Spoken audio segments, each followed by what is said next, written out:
Hello, everybody, and welcome to the Night Owl, a show that we do twice a week where we talk about all the latest in pop culture news and reviews, gaming news, and just a nice late night discussion about many different topics. As usual, I have with me a wonderful group of gentlemen.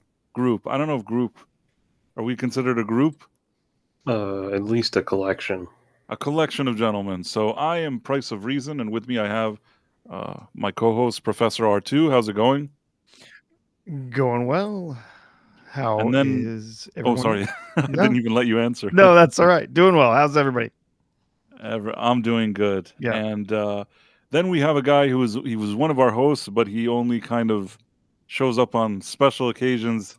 It's the real Sean Crummell. How's it going, Sean? I'm fine, just tired. I had like a 52-hour work week the last week, so happy to be here. We'll have to watch our P's and Q's. We know how Sean is very sensitive. So, yeah. Very sensitive to naughty language. Yes.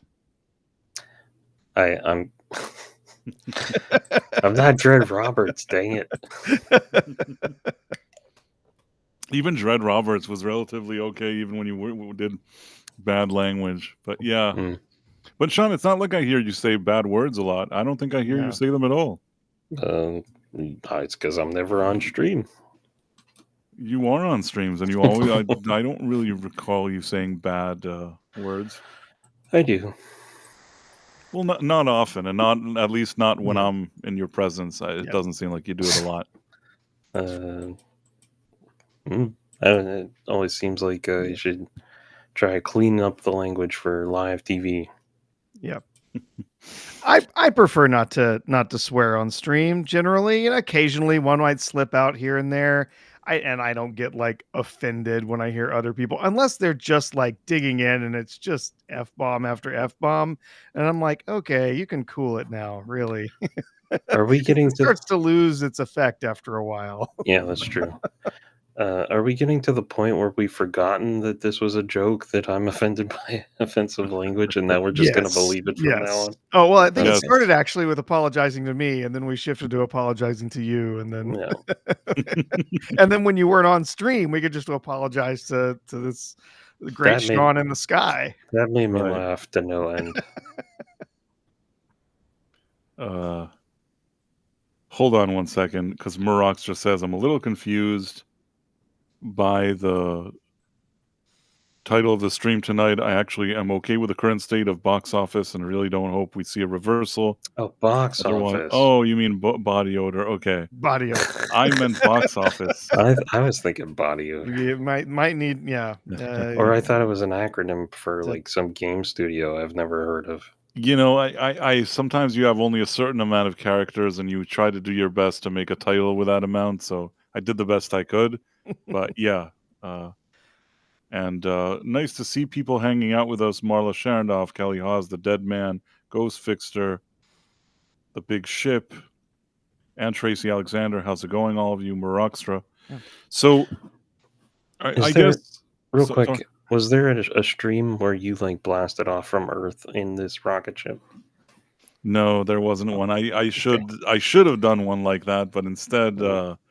I'm just always in outer space, I guess. Right. In any case, I guess what I was going for with this Hollywood recovering out after years of woke activism is that it seems like there's this feeling that, especially after the results of the elections, we're seeing a little bit of backpedaling when it comes to even... when it comes to mainstream media, how they're covering certain things, when it comes to even these type of articles that appear in these industry trades that are sort of softening their position. It's interesting because most of the time when they write about it, they're still trying to find a way to spin it of why maybe this, this era has been too much. So now you have these kind of, I don't know how to explain it, like these kind of Captain Obvious articles that they're like, maybe it wasn't so good to take this franchise and make it all about identity politics. Like all the stuff that we've been saying for 7 years, you suddenly see these little articles kind of creeping up and people talking about it Even, and I think that this was something that I saw I saw like the Nerdrotic video that was later shared by Rob Schneider, that he shows there that there was an article in the New York Times that they're kind of softening their position about all this kind of identity politics and entertainment. Of course, it's done in the most annoying way, and it's not like they fully acknowledge everything or fully admit it. There's always some kind of catch there that they're still trying to save face or whatever it is. But I definitely think there's a sign here that Hollywood and the mainstream media and all these different parties are understanding that whatever they've been doing for years now, I don't know if they can continue to do it. What do you think? Well, I think there has been a big focus for years on trying to slip as much of this messaging in place as possible. It's been at every level in many different mainstream media, all the different Hollywood production companies, even, other things like Wikipedia, right? That really to try not just to try and slip their messages in everywhere they can, but try to eliminate messaging, try to eliminate ways to communicate that would be conducive to people on the other side talking about their ideas and stuff like it. With Wikipedia, they literally chased off every last editor who had any conservative bent whatsoever, and then started eliminating conservative sources from all of their articles that they could, and it's just turned into a hellscape. It's how are they going to get how are they ever going to find balance again? I don't think they can. And I think you've seen this happen with a lot of the studios. You've seen this happen specifically. We've seen it with Disney. We've seen articles now, people coming out saying, how is Disney gonna, right the ship? How are they gonna, find conservatives? Good question, because I don't think they can. It's gonna take getting rid of the people who are there to make room for more ideological balance in what they're doing inside their studios. They brought in so many activists, so many people who are dedicated to certain messaging, certain ideas, that now their whole organization is captured by that. You can say from the top, you can have Bob Iger up there at the top of Disney saying, hey, we're not going to put these messages into our shows anymore. We're not going to put these things into, but it is built into the DNA of the people who are working in that studio. They believe in spreading this message and including these messages in everything they do. I think it's going to be a long road to recovery for a lot of these studios. Now, some of them, they might have some they might have some based executive that comes in and is just like, you're out, beat it, you're out, and maybe. I wish I was that based executive. Like I want to be that guy that walks in, fires them all, and makes sure that there's great shows being made. Yeah. It would be so relaxing if I could do that. Did you ever watch the show Entourage? Yes. There was this one that I think Ari buys the agency or something. He gets thrown out of the agency and he comes back and he ends up buying it.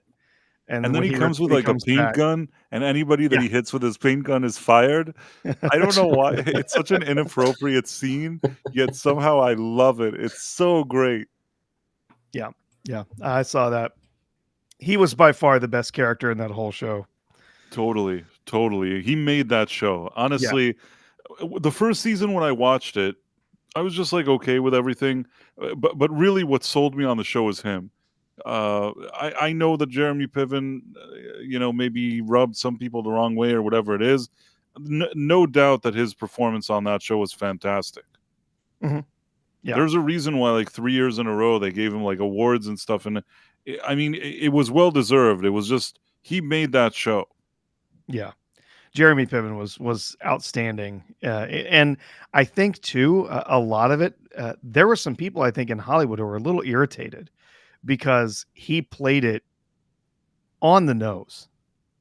Like, he was acting like a Hollywood agent in every single thing that he did, and it was almost like a what was the movie?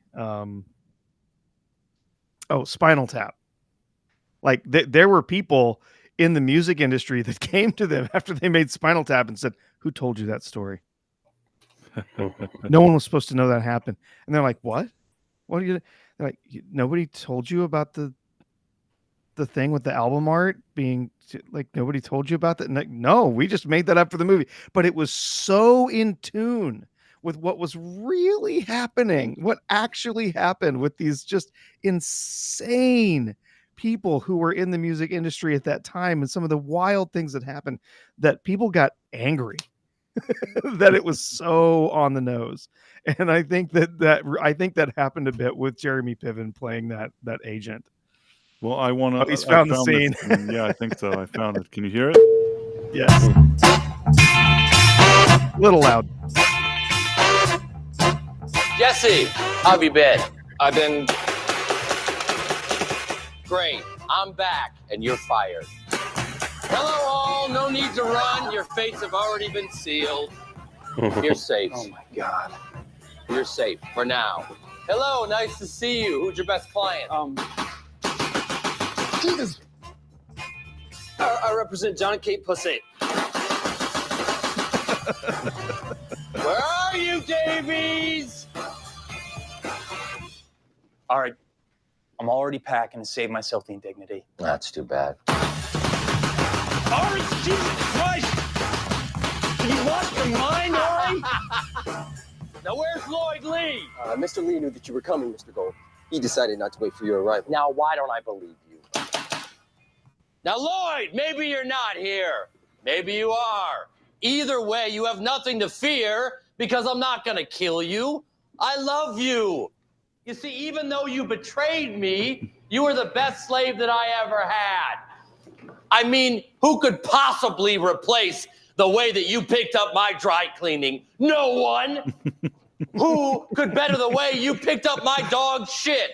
And if I liked short, fat men sucking on my dick, I'm sure that no one could do it better than you either. So, return to the king or exile yourself from this town forever. You have until the end of the day tomorrow to agree to be rebranded mine.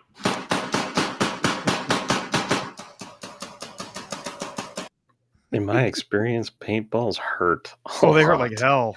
Yeah. I'll tell you that I once played paintball. It was late fall and it was very cold outside. And so the paintballs did not break like the way they're really supposed to.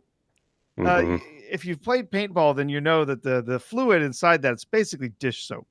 It's not really paint. It's kind of thick dish soap stuff. And so in that cold weather, those things were basically just rocks. That was not fun. But Nice. so many things happened in that scene that I feel would never happen today. Especially how he was talking to Lloyd at the end and what he was saying. Never fly today. And this isn't from 500 years ago. Mhm. And man, is it funny. He did an office schmooting. That would not go over well. No. No, it wouldn't go over well. And we were talking about Jeremy Piven. I know that during the sort of Me Too era, there were a lot of cancellations. His was kind of a bizarre one. Now, I know that he's a difficult guy, and people said that sometimes he'd go to restaurants and behave kind of behaves like he does here on this show. Maybe that's part of his personality. But you know what? On the show, it's funny. I don't know if in real life if he's a bit of a douche or whatever it is. But even if he's a douche, it doesn't mean you need to ruin your career. It doesn't mean that your career has to end, even if you're a douche, if you're good at what you do.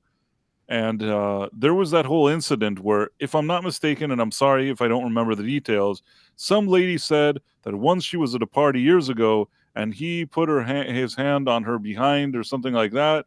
And that was the reason why basically he lost everything. And I wonder if that was a good enough reason, because I don't know that there was any kind of proof of anything. I don't really. It's such a vague.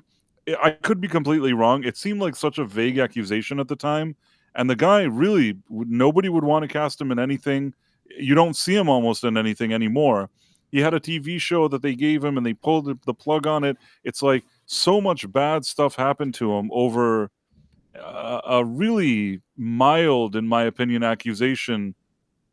That's just my opinion. I mean, I'm not saying that there aren't bad people that do bad things, but even if I listen to whatever he was accused of and try to take it as seriously as I can, even though there's no evidence and nothing backing it, I don't think that he was the same as some other people. Some people, maybe they deserve to lose their career. I don't know if he was one of them. Yeah, the allegations were never particularly well founded. No, nothing happened to him. Nobody there even was filed evidence. anything. Yeah, there was no suits or anything that were filed against him, and he denied every last one of them, and always has. He's basically said, I take responsibility for my behavior, as a man, as an actor, whatever. But these things did not happen, and just because basically, I mean, he kind of straddled the fence pretty well, saying just because these allegations are false should not take away from others whose allegations are true, essentially. But I mean, nothing ever went to court, nothing ever happened. But yeah, he lost a lot of opportunities in Hollywood. That was the kind of thing that was happening with Me Too that was extremely frustrating. Was that just any woman could come out and say anything, and there didn't need to be any evidence to prove any kind of allegations, and they were just canceling people left and right, shutting off Right. their They had careers. that whole believe all women, and I don't know why. The one thing, you know what, I'm happy.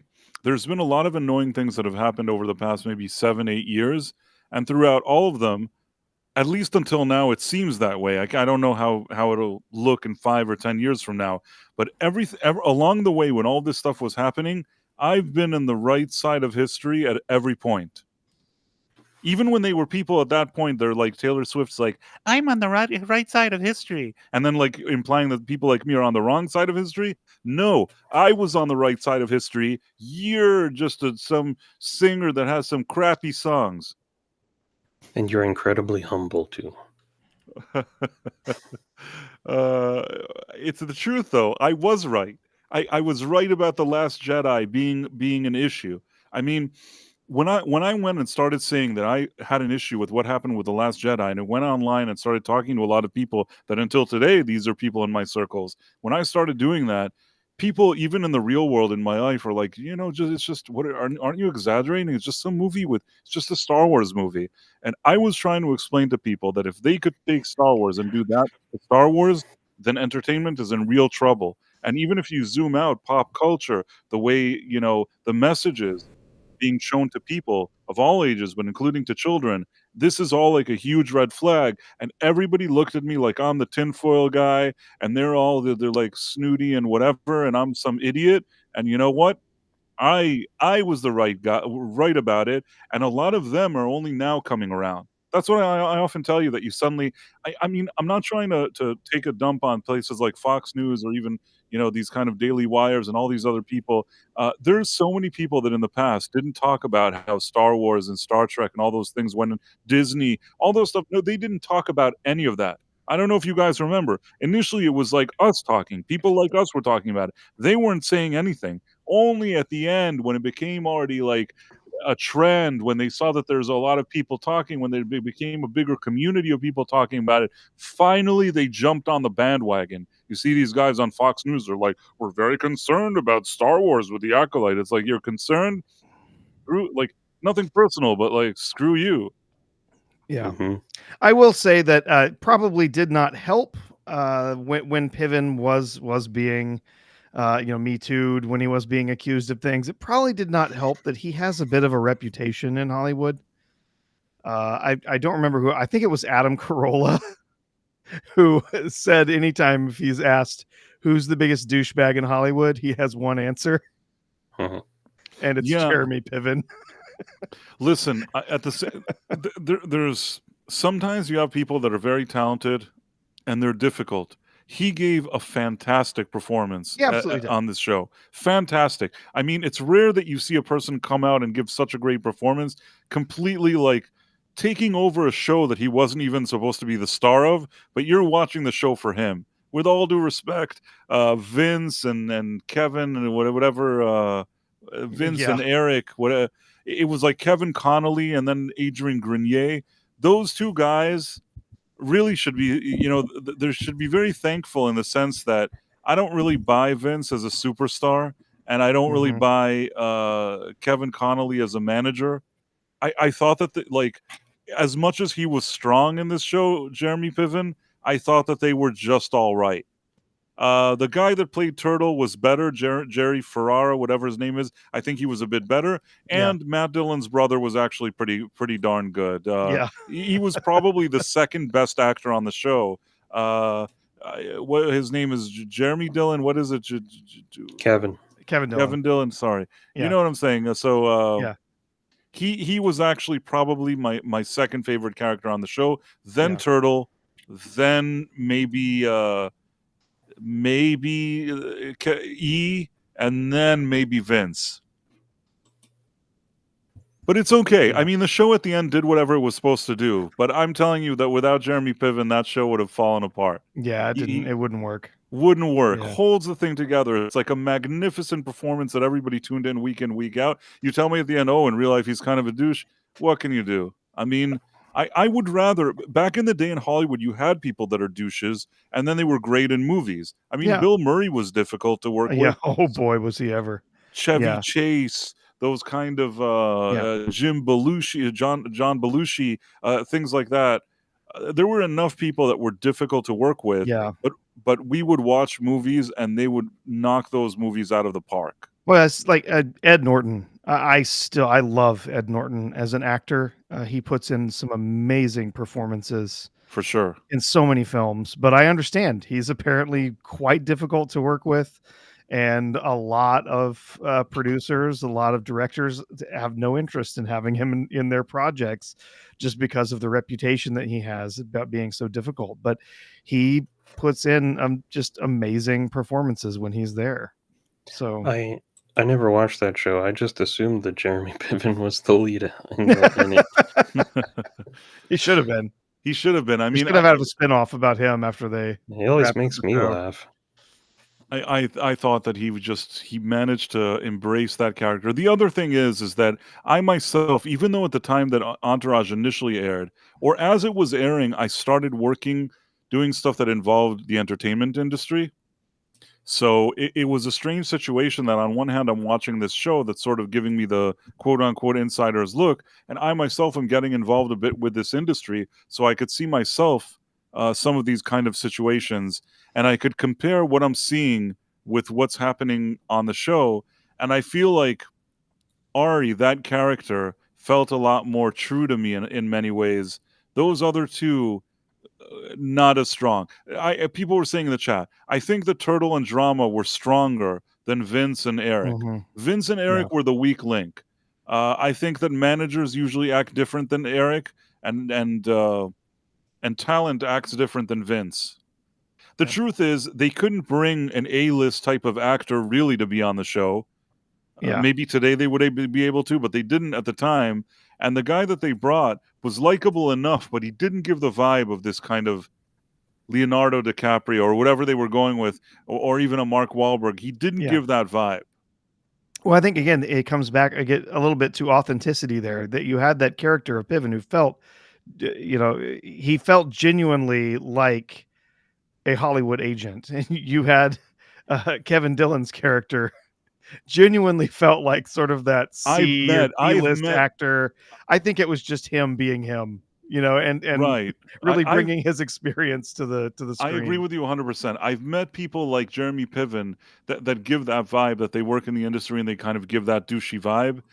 Like with the actor, I mean, like not the actor, the character Ari Gold. I've met people that are reminiscent of that vibe. At the same time, I've met Johnny Dramas, the actor that's been in small roles and is sort of still hoping for that other big role and another big break. I've actually met people just like that. So those two really rang true. And because I've also met people that had quote unquote entourages or whatever you want to say, Turtle absolutely convinces me that he would be in somebody's entourage. Yes. And like I said, those 3 actors were the right casting. Until today, I will still say that the Vince and Kevin Connolly castings were probably the weakest. All right. So Disney giving up woke. What was that where we started? Oh, we started with that. Okay. So yeah, I mean the question is if you think that the studios are going to be able to be less woke now moving forward, the question is, can they do it? I don't think that any of them want to do it, but at least some of them may start realizing that they have to do it. How do you think it's going to work? Do you think that Disney is going to be able to suddenly be less activist? We saw that they had that Inside Out 2 movie, and they suddenly said, "Hey, we had a Transformers storyline here. We removed it because that's something that parents should be talking about with their kids." We would have never seen a statement like that a year, 2, 3 years ago. Never seen it. Yeah. I think you're always going to have some level of it. Like if they got rid of the woke, it'll never truly be gone. There'll always be some element of it. Absolutely. Yeah. There's so much progressive ideology and stuff that's just sort of inherent to the people who would work in that industry generally, that you typically are going to see in Hollywood and in California in general, that are going to be part of that. I think you're never going to be completely rid of it. You are going to have, I think, an increase in independent studios that are working to produce more family friendly, more, stuff that's got less politics in it, or even leaning. You've already got some studios that are working, creating more content that's got more right leaning, material in it. So I think we're going to see a much more robust system of independent studios. Honestly, I think a lot of Hollywood it has a couple years before it's going to go bankrupt, because they're not going to be able to make this switch like they have to, and in the time that they need to. We're going to have a bunch of studios that are going to be struggling. They're going to be firing people. Executives are going to be disappearing, dropping like flies. This next year is really going to be rough, I think, for a lot of studios. We were going through on Tuesday, we were talking about, like, what are we looking forward to in 2025? It's like one movie from Disney, maybe. I don't even know what's coming out. Oh boy. Yeah, it was a dumpster fire of content coming in 2025. So this was the thing that was in the New York Times, and I saw that Nerdrotic actually did a video and he mentioned it, and other people were talking about it. Is the awkward diversity era of Hollywood behind us? And then the past decade's clumsiest attempts to cram new faces into old stories now feels like a moment and a genre of their own. These people annoy me so much. I can't explain to you how much I get annoyed, because this isn't a person that's writing an article in good faith. You know that for the New York Times, when an article like this is written, it's not in good faith. There's always some kind of either bitter spin on it, or some kind of, now they're kind of discovering things. I don't know why these type of things annoy me, but it couldn't be more disingenuous. Like, now this person pops up. He's discovered, he's invented the wheel. You hate the fair weather fans, is what you're saying. The guy that shows up after the team is winning to be like, hey, I was here the whole time. Exactly. But also, usually when a guy like this pops up and has this stuff to say, look, yet this cultural moment did open doors. Hollywood was right that audiences were hungry for different stories, eager to see more types of people on screen, blah, blah, blah. So it's like, it's whining, crying and whining and nonsense and crap. And in the middle, saying the truth that this thing isn't working, but like all shoving like 70 other angles into it. and doing it in a really kind of begrudging way, and it just kind of annoys me. It's still very kind of politically geared, politically driven. It's even when they say something like this that's actually true, there's some kind of underlying crap going on behind it, which was why I don't like articles like this. But still, I guess what one might argue is that even the fact that the New York Times thinks that it needs to say something like this means that they can't ignore it, which means something, I guess. Yeah, they can't ignore it anymore. And Jay Goodwin made a great comment in the chat. He said, I don't really care about the politics. I care about competence. That's a problem they have to address. Absolutely. They need to have good people in these roles. They need to have a merit-based system that is letting the cream float to the top. It's letting the people who are successful, who are good at their jobs, actually succeed. But that's where the politics comes in, because the politics, identity politics, wokeness requires that they not allow the people who are successful to rise to the top.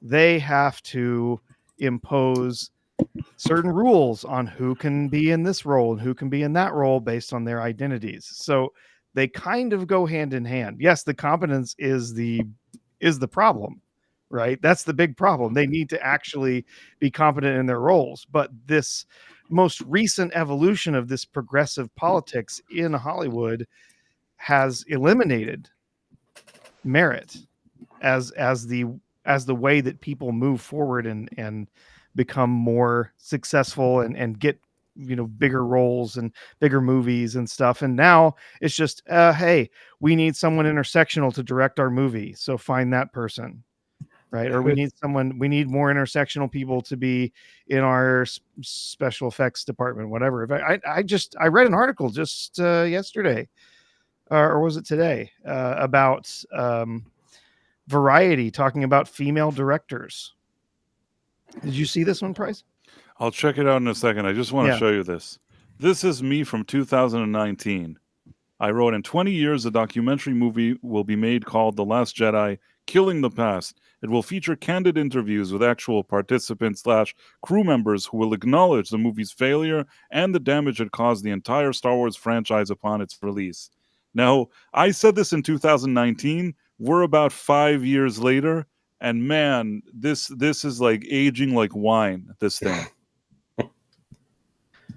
Can I ask you also, like, say they do decide they want to go back to a merit-based system after however many years of pushing out the people that actually know how to make movies, and then all they've been doing is heralding and renegotiating contracts about how they're going to use AI to automate so many jobs. It's like you're going to have a number of years where people are like, I'm not even going to go into these professions because there's not going to be any job there. So, like, where is this talent going to come from if they go back to that? I'm trying to find this article that you speak of. Here, I've got it. You got it? Yeah, there you go. So this was an article from Variety saying that women directed just 16% of 2024's 250 top grossing movies. So they're saying that women are not in the, you know, filmmaking like they should be. They're not represented. There's not enough women making these movies. Now, but there's something a little off with their statistics here. Women just directed just 16% of 2024's top 250 grossing movies. First of all, who decided 250? Why isn't it the top 100 or the top 500? Why is it 250? I don't know. That's a weird number. But these are the top grossing movies. So these are the top performing movies from Hollywood. So first of all, that means there's also hundreds and hundreds of men who directed movies that didn't get in this list. But just 16% of the top 250 grossing. Well, is it possible that maybe those women who directed films did not make movies that resonated with audiences? Like, all this says is that the movies that women were making and directing did not get into the top under 250. Right. Exactly. I mean, honestly, it's been a terrible year for movies to begin with. It's not like All the Men have a lot to be proud of, but yeah, I guess in the midst of all of this, I'm really tired. This percentage, that percentage. I need to see movies that are good. When you show me a bunch of movies that are good, then you can start whining. Yeah. Right now, most of the movies I see are crap. This whole past year, I'm trying to think of how many good movies I actually saw. I think that Nosferatu was a good movie. Juror number 2 was a pretty good movie, and aside for that, most of what I saw was extremely either mediocre, very flawed, or just absolute crap. Yeah. That's very slim pickings for a year. And Jay Goodwin, a couple other people in the chat, rattling off some of the same the questions that I would have here. What did it look like if we look at female directed movies versus male directed movies? What did those movies gross? What did that revenue look like? What was the average across all of these different genres or different different countries? I don't think there were 250 top grossing movies that came out of the US, right? I think that this has got to include 250 top grossing movies. What are you, nuts? There were barely movies that made money this year. Yeah, there's some of these are going to have to come from outside the US, but it's this really bizarre, like, kind of twisting yourself in knots to use statistics to try to make up some sort of narrative here. And what's the old quote? There's lies, damn lies, and statistics, right? There's they're just trying to twist these numbers as much as they can to try and say Hollywood is still sexist and it doesn't like women. And it's like, you know what? There's been a lot of women who've gotten some projects that they did really well with. And there's been a whole lot more who got some projects that did very poorly. I mean, look at the Marvels, right? Nia DaCosta, just that movie was a disaster from the first frame. That movie was awful. And Madam Web with S.J. Clarkson or whatever her name is. Basically, it's like what you're saying. It's all true, and including with the Marvels. They tried. This year, they went all in. They said, here you go, ladies. You do these blockbusters. Now, do I blame completely all the ladies in all this situation? Working with these type of studios on these crappy movies to begin with is probably difficult. But let me put it this way. There's nothing that I saw in Madam Web, especially, that would ever, if I'm the head of a studio, and I don't care what, it has nothing to do with istophobia, it has nothing to do with toxic masculinity. This is just, I looked at the movie Madam Web, and if I ever have a studio, and I have a budget, and I have a movie, and one of my options is to hire S.J. Clarkson to direct it, the answer is no. I would never hire her. I never want to see her direct anything anymore. Now, some people say, well, sometimes she was on a few quality shows where she was a director. Fine. She's one of those directors that if there's a producer and a production team in place that know what they're doing, maybe you can let her be sort of a director on an episode that's a gun for hire with all the people already in place that can sort of cover for her. As far as like an actual big budget production, have you seen Madam Web? Have you guys seen Madam Web? I have not bothered to see Madam Web. Madam Web, I can't explain to you how bad it is. I keep saying this to people. I think that a lot of times people, they underestimate how bad Madam Web is. It starts off that basically, how there's this kind of, you can do sort of a shaky camera. Ugh, vomit cam. Shaky cam. But when I say shaky camera, it's not just a little bit of shaky to give style. I mean, this thing is like shaking like it's in a blender. And it's so poorly shot. I feel like maybe I thought to myself, maybe in the editing they started shaking the picture because it's so stupid, and they're hoping that if they continue to shake the camera even after, like in post, maybe you won't notice how bad it is. But man, the camera work in that movie is so terrible. Any actor delivers a line, it looks like they're doing like it looks like it's a parody of a movie. It's like The Room level acting. Like, at least with The Room with Tommy Wiseau, there's still some heart there because he really was passionate about making this movie. However misguided he was, there's still the passion of the movie making. Madam Web is that kind of acting, but without even the passion. You're just looking at an awful movie. That things don't make sense. There's a villain in that movie that I believe that they've overdubbed all of his lines with the use of AI. Yeah, well, I've seen some clips from that. I don't know if they used AI or not, but it is not his voice. It is dubbed over all the way through the film. Yeah. It is really, really baffling what happens there, and the plot. There's so many issues there. It's like I said it in my review. I think it's one of the lowest scores I've ever given any movie. It's probably Madam Web. A lot of times you watch a movie and you can find something that you liked about it, or something you can say, well, the music was pretty good. Well, there was some cinematography I liked, but it's not a really good movie. There's so many things you can say. With Madam Web, there's not one thing you could say. I dare you to say something good about that movie and really mean it. And that's a woman. The woman was in charge, S.J. Clarkson. They gave her everything. They gave her $200 million. They said, you go, girl.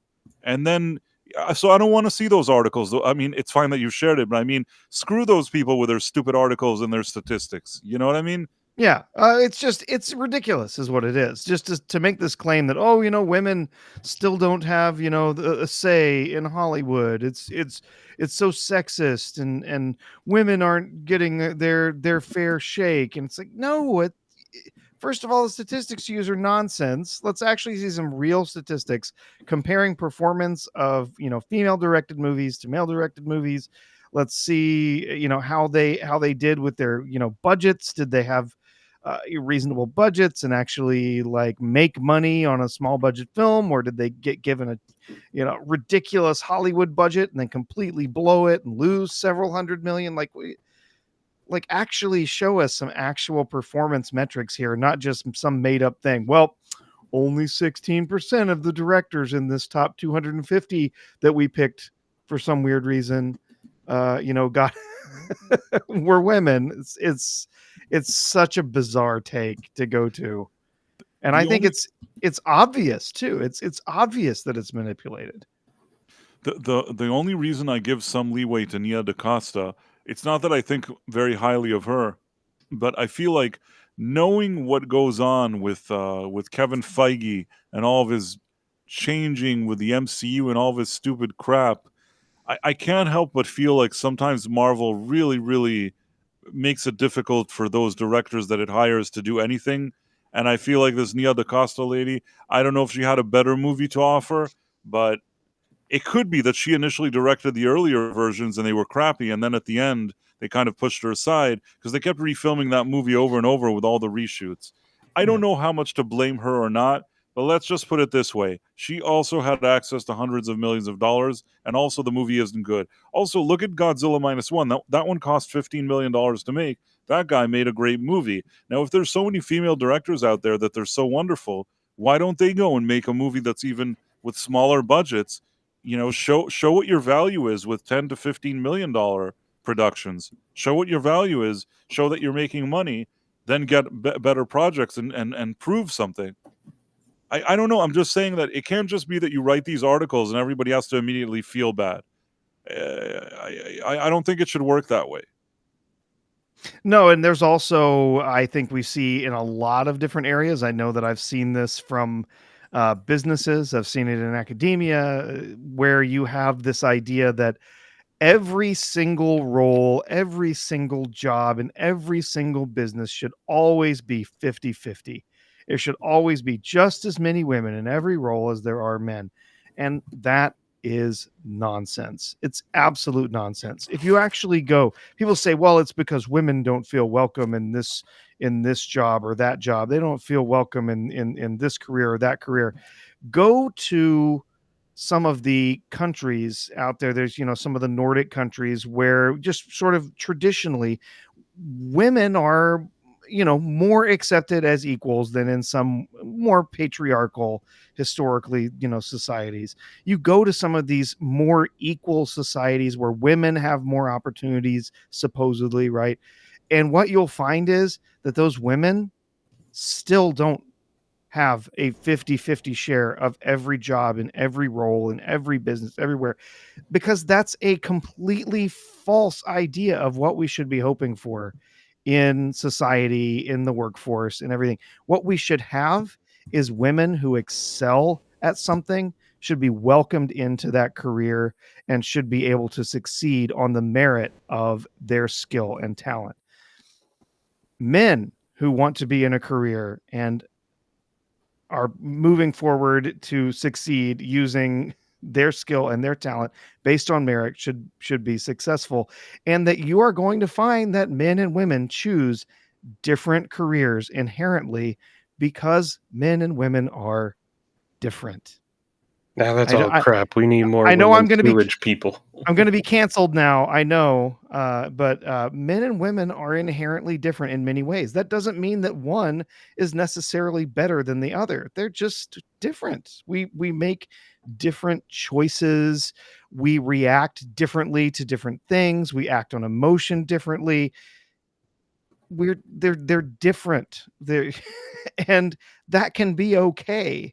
But you can't just automatically expect that every major in a college is going to have exactly 50-50 enrollment, that's the goal, right? Or that every single job that you always have just as many women in it as men.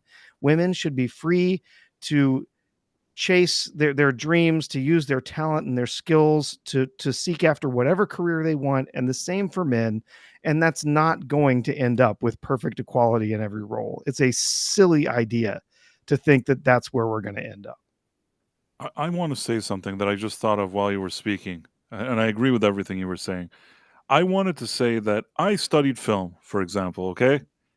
I can only dream of the day that somebody would say, hey, do you want $200 million to make a movie? Now, not that I would really want to make a Madam Web movie or the Marvels movie, but you better believe that if somebody gave me hundreds of millions of dollars and told me that I was making a movie, it would not be as crappy as what I saw there. Same with Kraven the Hunter. Kraven the Hunter even more, I would say, than the other two. If Kraven the Hunter, I don't know, it may be a man that directed it. Not that it really matters. The other one was ladies. If you would have told me, here's this budget, I don't know if it's 100 something million, whatever it costs to make, you make a movie now. I promise you my movie would have been better than what they released. Even though I'm not considered the best director, you could say that, I didn't have the experience of these big budgets or whatever it is. I guarantee that I would have an idea that's better for a movie than the crap that we got with Kraven the Hunter. But nobody's doing articles saying like 16% of Price of Reason doesn't get to direct these $200 million productions. Nobody sheds a tear for me. I'll cry for you. Anyhow, I wanted to share this article, which I thought was interesting. If I can somehow... it's stuck on an advertisement. Why does it doing this to me with this stupid advertising? Okay, I think now it's okay. Let me try to share it. Oh, Konbanwa Senpai 76. Welcome. Good to see you. Oh, Senpai. So Senpai is the master, whereas the Kohai is the student. Anyhow, this is apparently the 31 of the most anticipated movies of 2025. So I'm wondering if we can go through them. Let's see if Hollywood is learning some lessons. Are you ready? Go for it. Well, Number 1, Wolfman. Theaters, January 17th, 2025. What do you guys think? Yeah, kind of. I don't know. It didn't blow me away, but I would watch it if it was free. The thing is that the fact that it's being released in January already doesn't give me a good feeling. Usually when they have a winner on their hands, they're not looking to dump it in January. January is usually the dumping ground for crap. Yeah. Just saying. Back in Action, Netflix, January 17th, 2025. Never heard. I don't even know what that is. Cameron Diaz is returning with Jamie Foxx. A Netflix movie usually doesn't seem promising. I do like Cameron Diaz. I actually like Jamie Foxx. I would watch it just out of curiosity, but I don't know. The Netflix is kind of a red flag here. Yeah. You're cordially invited. Prime Video. Never heard of it. Is that Will Ferrell? It's a pairing of Will Ferrell and Reese Witherspoon as a romantic comedy. Fight over a date and venue for the weddings of their daughters. So, I don't know. You know, I'll tell you this. Will Ferrell, back in the day, there were times that guy, when he was on his game, was very funny to me. But in recent years, and he's also like a lot of these other comedians have become very political. You know, until the last moment, he was running around the streets trying to like convince people to vote for Kamala or whatever it is. I don't know why I saw that, and I was kind of it doesn't matter to me if he liked this candidate or not. It's not even, I guess what I'm saying is it's not even that he just said, well, see, I don't mind if somebody walks up to somebody and says, hey, who are you voting for? And he'd say, well, I think I'm going to vote for Kamala. Fine, whatever. That's what you want to do. Vote for whoever you want. It's the fact that he like went out and was trying to do this whole campaigning and trying to get people excited about her that starts making me feel not as excited about him. I feel like, dude, you're Will Ferrell. You really, this is what you got to do? Like, you have nothing better to do than this. It's the same way I feel like Mark Hamill and a lot of these other guys. I don't care, you know, so people have different political opinions. I don't care who they vote for. It's perfectly fine if, like, you know, there's a paparazzi and they're saying, who are you going to vote for? And you say some candidate, fine, vote for whoever you want. I'm not one of those people that, oh, this guy said he likes that candidate and I'll never speak, like, you know, to him again, or I don't see things that way. It's just when they suddenly think to themselves, oh, people like me in this movie, so now I'm going to start pushing all these politics and really try to convince them to vote for some candidate. Same with the Avengers, that they did that Kamala Forever ad. You know, I'll be honest. I thought the next time I saw Will Ferrell, we were going to find out he was a Transformer, but I don't know. Man, I missed something. Might still be coming in 2025. Why do you think that? He said some really weird stuff recently. I don't know. We'll guess we'll see. Yeah, we'll see what happens. I hope that's not the case. But what I will say is that the only time I've seen him try to do this more kind of romantic comedy thing was Bewitched. Barely got away with it with Nicole Kidman. He does not really come off as really leading man romantic comedy material usually.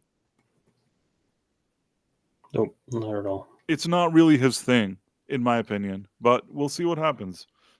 Anyhow, Istophobos must have missed a super chat here. Must have scrolled by when we were watching. Let me jump back because he said gave some context here. So Istophobos $2 says they're only admitting failure, not the reason for it.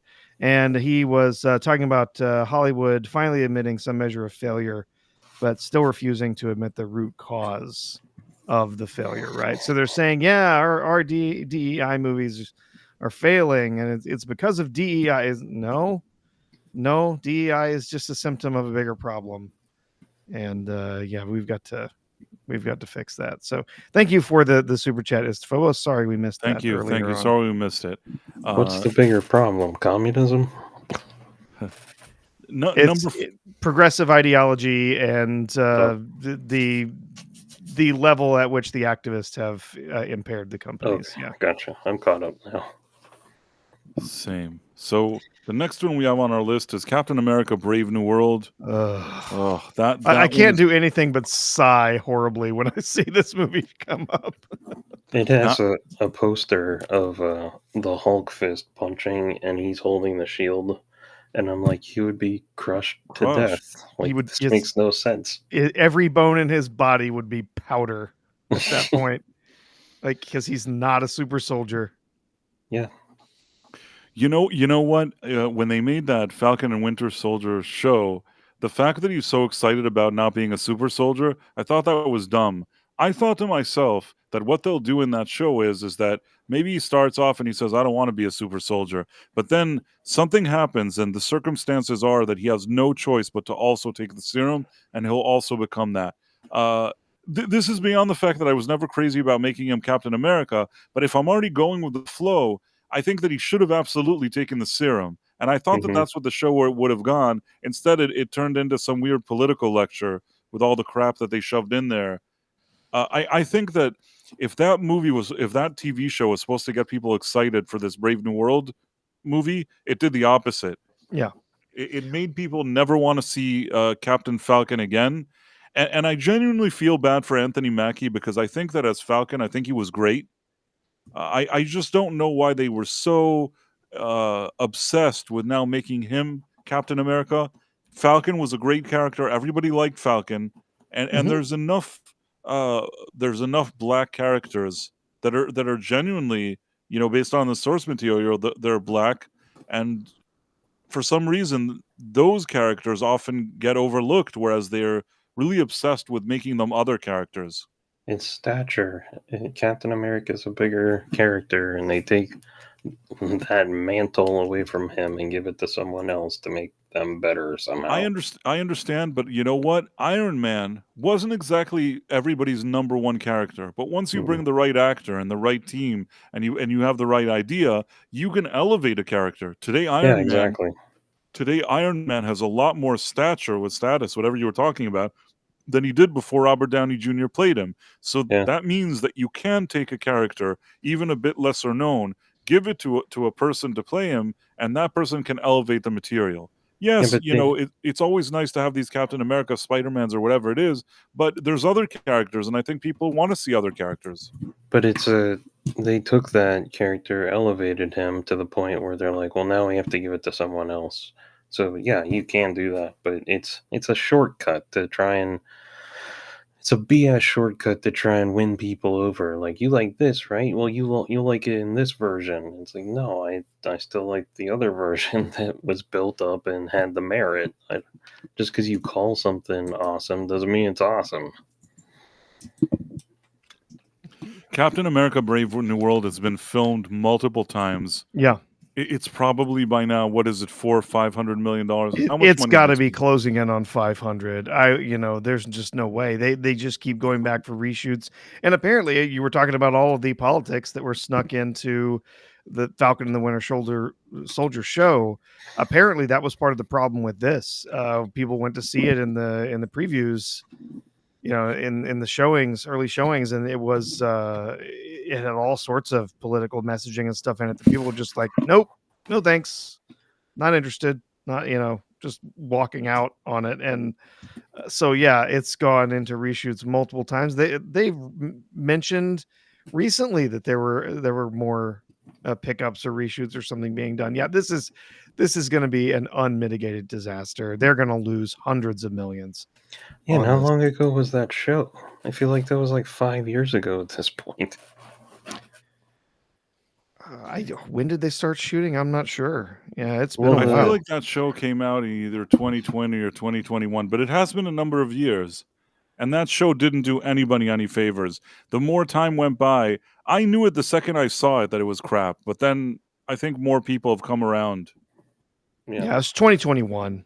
Yeah, and it had a really weird storyline where you found out that the one lady from the Captain America films that was sort of like his love interest's granddaughter or whatever.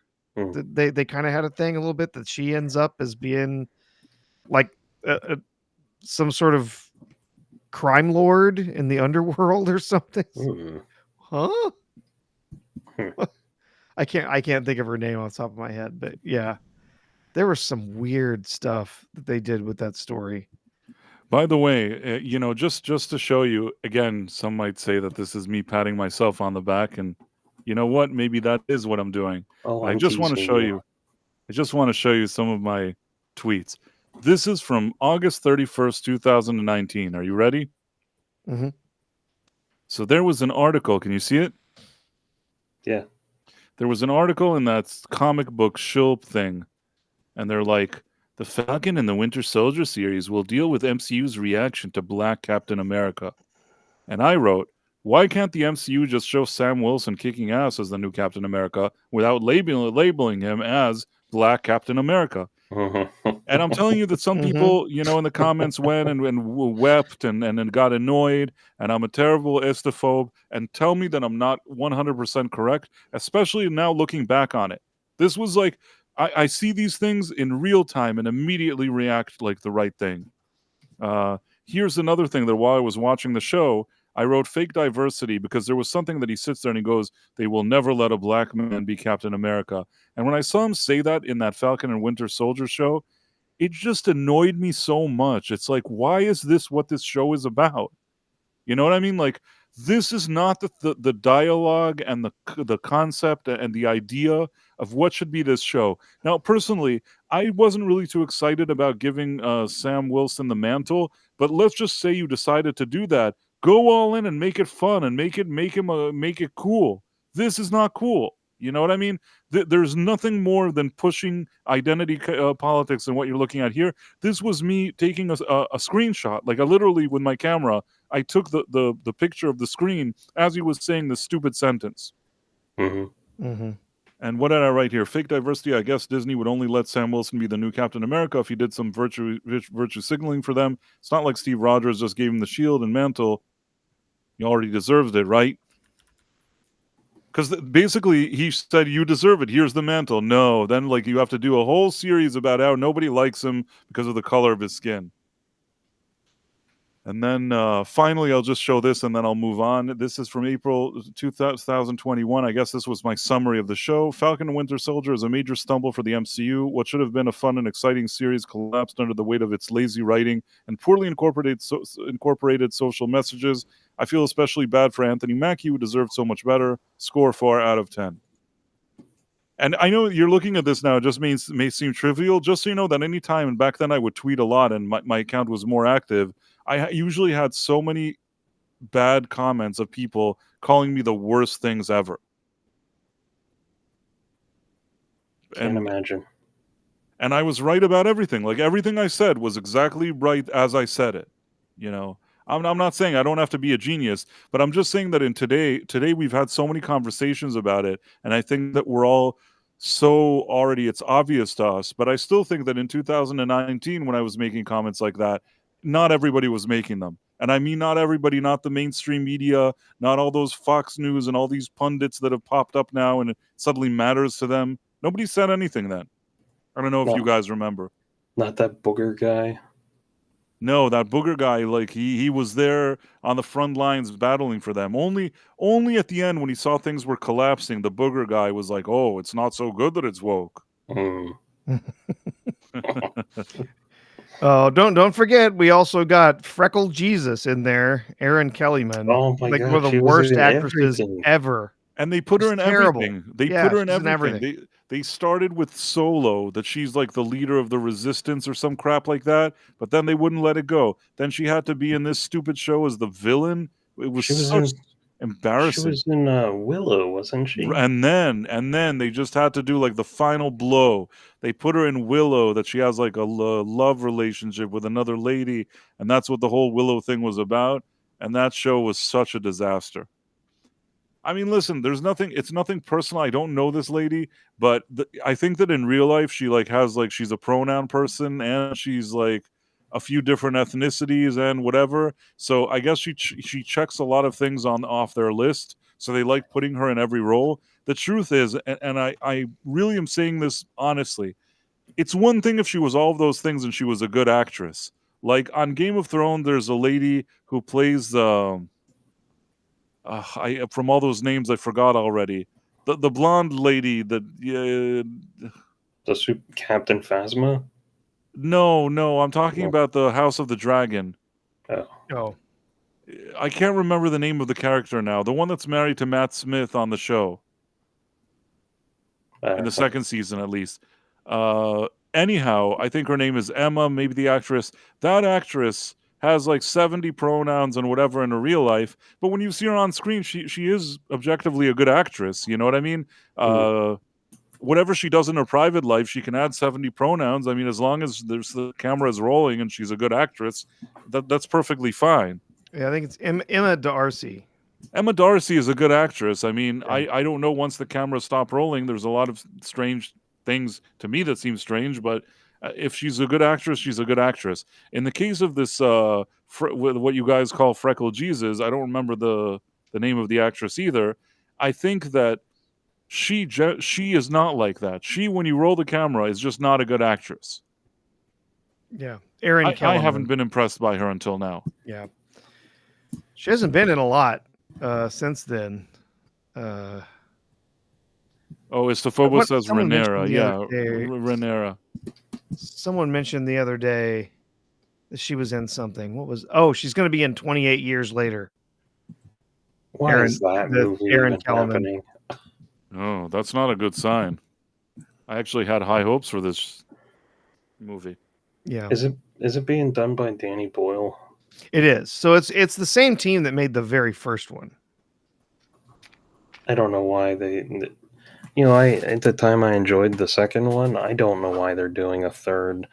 And really, you only need the first movie because all the zombies are dying at the end of the movie. Yeah, so the first movie is excellent. Yeah. I don't really care much for zombie films, that kind of genre, but they did something very interesting with the way that they treated the zombies, with the rage virus and everything there, and just the way that they let the story unfold was Yeah. fascinating. I was drawn in immediately, and that was a really good film.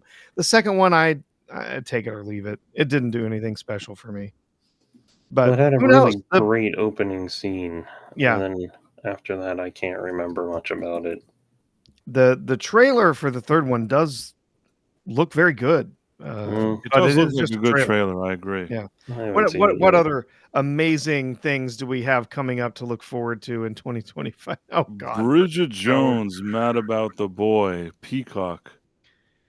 You know what? So she's going out with a boy? I 'Cause have no she's idea. She's like 60? No? She seems like she's 60. This would be really awkward if I hope that it means that this is her son. Because Yeah, if me this is too. who she's dating, this is going to be a bit awkward, this movie. It doesn't seem like he would date her. This looks very, very awkward. Please make this about her son. That's what I'm Yeah, thinking Zellweger's it is. 55. In any case, I'll tell you the truth. I mean, I never loved these stupid Bridget Jones movies. I assumed that the first one had whatever its charm. It had like Hugh Grant in his youth, maybe Colin Firth, I don't know what. Fine. You want to watch that, it's fine for that type of dumb romantic comedy. They've made a bunch of them afterwards, like 2 or 3 afterwards, and they're not getting any better. With every installment that they make, which unfortunately I'm ashamed to say that I've seen them. I don't know why I've seen them. I'm very ashamed of myself because I didn't even like the first one, but I have for some reason. There's probably reasons. I can understand why I've seen them. What's her name? What's her name? No, it's nothing new, but in the past, it could be that I was suckered into it. In any case, I've seen some of these other crappy movies. It's a diminishing return after diminishing return. A fourth one now, with her already being like 100 with this kid. I don't know what this is. No, So this is I looked it up. This is based on one of the books, the novel chronicling the life of the hapless rom-com heroine Bridget Jones, who is now a widow, romancing a much younger man. So yes, it's going to be her. Wow. Yeah, with a good luck really with young that guy. one, gang. Yeah, have fun with that. I bet you it's the Phobos is going to be there day one watching it along with. Yep. I love that you called them gang. By the way, Leah plus size, you wrote a very nice comment about the channel before that I kind of quickly saw. Thank you, and it's nice to see you here, Faye, as well. Also, some other people here. There's some good people here. On the Rumble side, Aminamp, nice to meet you. And there's Phantom Monk, always nice to see him. We're going to do some more shout-outs afterwards. Adam Gray, Jay Goodwin, always good to see you guys. Let's look at this list. I guess The Gorge, that's what it is. It's The Gorge, Apple TV. No idea. Okay. Miles Teller and Anya Taylor-Joy. Okay, well, they're at least good, decent actors. Yeah. I just don't know what this is. Miles Teller and Anya Taylor-Joy team up on a new supernatural action tentpole for Apple with Black Phone director Scott Derrickson helming. The film follows 2 highly trained operatives who become close after being sent to protect opposite side of a mysterious gorge. So it's like a meet cute over some dead bodies or something. That's okay, sure. Until now, from the movies we've seen until now, this one looks like the least offensive. I don't know if it's going to be any good, but it looks like the least offensive. Yeah, some capable actors, capable director. Be interested. Right. I mean, there's a few ingredients here, and it doesn't look like it's trying to reinvent the wheel or do something extravagant. It looks like it could be non-wheel inventing, serviceable enough movie based on the actors and the director. I'm not sure of it, but just my instinct, and I could be totally wrong. But out of all the movies we've seen now, if this was like on streaming or something, I may be like, okay, let's check it out. Yeah. I'd give it a chance at least. The Legend of Ochi, theaters, February 28th, 2025. Something else is out there. I guess this is an A24 movie. I Yeah. like Willem Dafoe. That's true. I do like him. What is this? Follows a young girl raised to never go outside after dark and fear the reclusive forest creatures known as the Ochi. When a baby Ochi is left behind in its pack, the girl embarks on an adventure to reunite it with its family. You know, I don't know. It's this year's monster trucks. I'm just kidding. I feel like I'm going to let the professor see this one and tell me if it's good. Well, it says the film will make extensive use of puppetry, animatronics, and computer animation, as well as matte paintings.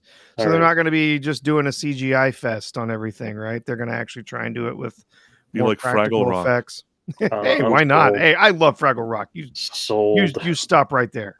You know what? I didn't mind Fraggle Rock. It was a weird show. I haven't seen it in ages, but it held my attention as a kid. I would watch it and I was intrigued by it. That trash heap, one of the most amazing Muppet things ever made. It's That's so true. good. Sinners, theaters, March 7th, 2025. What Sinners? It's Michael B. Jordan and Ryan Coogler. Ooh, no thanks. Reunite for the fourth time in this horror thriller from Warner Brothers that has Jordan playing dual roles as twin brothers, battling a sinister force in the Jim Crow South. Oh boy.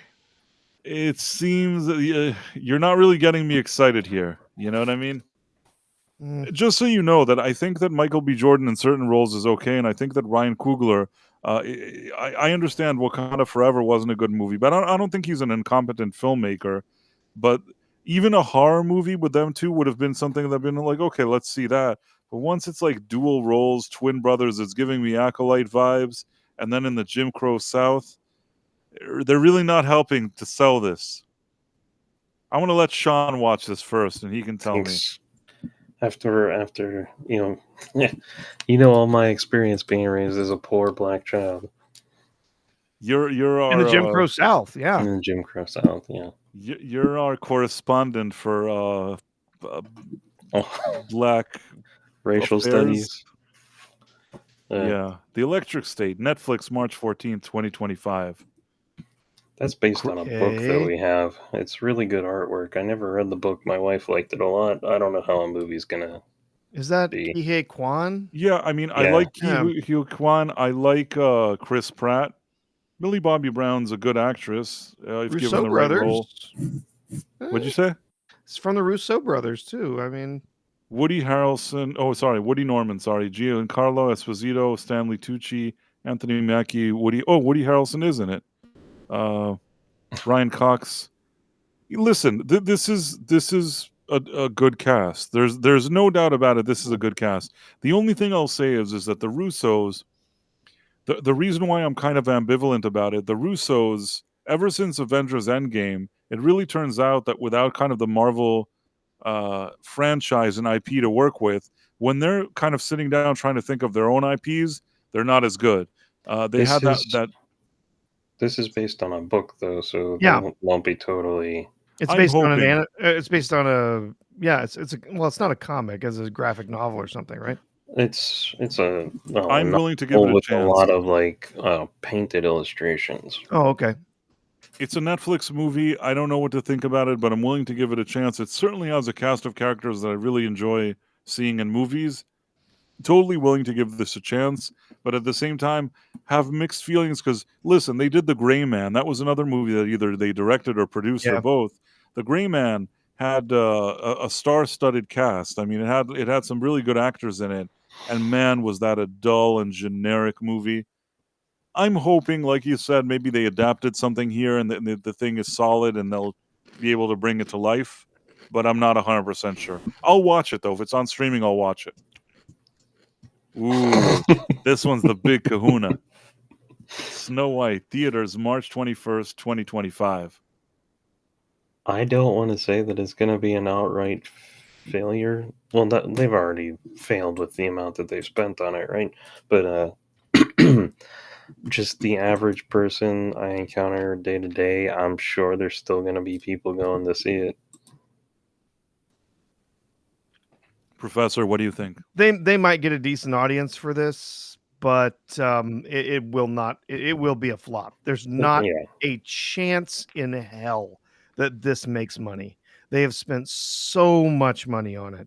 They've spent so much time on it. There has been so much bad press tied to this film with the bad trailers and all of the crap coming out of the star's mouth that people who knows who's going to show up to see it in the theaters, but this movie is already DOA. It will be a flop of epic proportions. It needs to make, in my opinion, $1.25 billion at the box office just to break even, and I don't think that it's going to pull it off. Yeah, they're in the same boat with this film as Disney is with Captain Falcon. They are going to have to put there's going to have to be an enormous amount of money come in the box office for them to break even, and there's not a chance. This movie will probably never be profitable. Not centuries on will it ever be profitable. I agree. I can't imagine it being a profitable venture. Let me see for a second. I see that Senpai, he wrote some comments. I was looking at the Rumble site. Some of his comments were highlighted. Oh, that's because he's a member. That's so cool. Yeah, I didn't even know that. Senpai, thank you so much. Thank you so much for being a member. I really appreciate that. Or subscriber, or whatever they call it over there. Yeah, no, but I understand what you mean. Yeah, I'm sometimes there's so many things happening at the same time during our streams that I miss these little details, and I really should pay attention to them. Yeah, so well, and it doesn't highlight them. It doesn't highlight them in the backstage either. So, right, it's okay though. It's okay. We're getting used to the system, and you know, obviously we love being on Rumble. This is a Rumble-driven show, and I say this often as much as I could. Rumble is a platform that promotes freedom of speech, and when it comes to really these kind of longer form video platforms and live streaming platforms, I don't know if there is a platform that supports freedom of speech more than Rumble. You know, you could say things about X when it comes to tweets and things like that, and it's perfectly fine. But I think that really as a video platform, until now, I haven't seen one that supports it more than Rumble. And I'm so happy that we have this kind of, our headquarters for the Night Owl is Rumble. This is a Rumble-driven show. Now, if you're watching this and you're on some kind of application, which some people are, I know people that have the application and they actually don't sign up for Rumble. But if you have a minute, I think you should actually sign up for Rumble, not just watch the app, but really sign up for it. Because first of all, it's free. At least there's different tiers, but with the free tier, you can certainly watch everything. And the other thing is, if you do subscribe and you feel like also supporting us and you want to follow this specific channel, that would be great as well. But even if you're just watching through the app, that's cool also. But if you feel like making the extra effort, we always really appreciate it here. And I think that you'll benefit from being a member of Rumble in general. So just wanted to throw that out there. And if we're already on that topic, make sure to subscribe to Professor R2 or follow him. He's on a bunch of different platforms. He's here on Rumble. You can find Professor R2. He's on X. He's on different places. Certainly check him out. Sean has his own comic, Smacked in the Head, which he put that together himself with no help from anybody. No crowdfunding, no crowdsourcing. He did it all by himself. And you can go to Crumb's Comics and check out his comics. They're great. So that was a bit of plugging that I did here. Some people, you know, they have commercials and stuff. The main thing we do is we'd like to, you know, promote Rumble, which is a great platform, and we'd like to also promote our little things that we do. And we appreciate you guys being here in the chat and interacting with us, and we just love doing this. Now back to Snow White. On a positive note, let's go back to Snow White Yeah, with Rachel Zegler. I'm just curious if they're gonna like lock her up somewhere, take her phone from her or do something to keep her quiet I until think this she's movie already comes out. done that. I think that she must have gotten a phone call after that thing where she said all the people that voted for Trump were terrible, and I'm paraphrasing, but that's pretty much it's not even a lot to paraphrase because she probably wrote something similar. But after like she went out on a rant there on her Instagram, she did that phony apology that looked like it was put together by lawyers and PR representatives. From that moment, I feel like somebody called her, whether it's her management or the studio or everybody on a phone call, told her, listen, you better shut the fuck up. Sorry, Sorry, Sean. Professor. Sorry, Sean. Like, no, you cannot say another word. We're losing hundreds and hundreds of $1,000,000 because of you, and you're never going to work again. I think she's going to have trouble getting work in any case. But they're saying like maybe if her manager is smart, I don't want to use the word smart because they should have done this much sooner. But if her manager's smart, he would have called her and said, or she and would have said, listen, you better shut up or you're never going to work again. You're on the verge of never working again. The truth is, I don't really think she's going to work. Like I don't. Who in their right mind? Let's put it this way. I'm going to ask you a question, Professor. If you now Yes. open a hot dog stand, okay? And I told you that in addition to being an actress, Rachel Zegler has a history. You know, at some point she sold hot dogs, and she's come to your hot dog stand that you just purchased, and she submits an application. She wants to sell hot dogs at your stand based on everything you know about her. And there's about 5 other candidates that are looking at least as good as she is. Based on your experience, would she be the one that you'd hire? It's an interesting hypothetical you have there, Bryce. In my hot dog stand, would I hire would I hire Rachel Zegler? The answer is not a chance in hell. But that's what I was trying to say. If now you have to build a chair, you and another person have to build a chair, and I'm going to bring you 5 candidates. One of them is Rachel Zegler, and the other one is just like 4 standard average people that want to help you build a chair. What are the odds that Rachel Zegler is walking out with that co-chair building role? I'm not confident in much of any of her abilities in any of these No. scenarios. That's what I'm trying to say. That generally the vibe that she gives is that if you're now looking to hire somebody and you see her, you don't want to hire her. Imagine if you're a studio now. Imagine you're a studio. You have to be an idiot. You have to be. I don't care if you're the most woke person in the world or non-woke, or you do like things and you don't like agendas. I'm telling you, just like looking at the facts. If you don't want to start filming a movie and have to waste like another hundreds of millions of dollars on some movie because this girl keeps opening her mouth, I mean, who would hire her again? I wouldn't. And I've used this example before. Remember Ray Fisher with Justice League? He came out and he said that he had a bad experience and he wanted accountability over entertainment, and he was going to teach the entertainment industry a lesson and show them who's in charge and all this other stuff. And when I saw it, I said to myself, even at that time, he is a troublemaker and he's not going to get hired by other studios. Even if there's something that he's saying that's true, it's not going to help him. And sure enough, he doesn't get hired. Pull up the tweets. I'm just kidding. You know what? Maybe there are tweets. By all rights, she should never be hired again. She has lost and will have lost studios hundreds of millions of dollars. She doesn't deserve to be in film. She doesn't deserve to be the head, of a big major Hollywood project. But we know how things tend to work in Hollywood. They're going to turn around and they're going to say, oh, it's a sexist, it's a racist thing. And it's, this is why it failed because the people hate her. And so she's a hero. She's the best in the world. And we're going to keep putting her in stuff because she gets such a raw deal because people are so sexist and racist.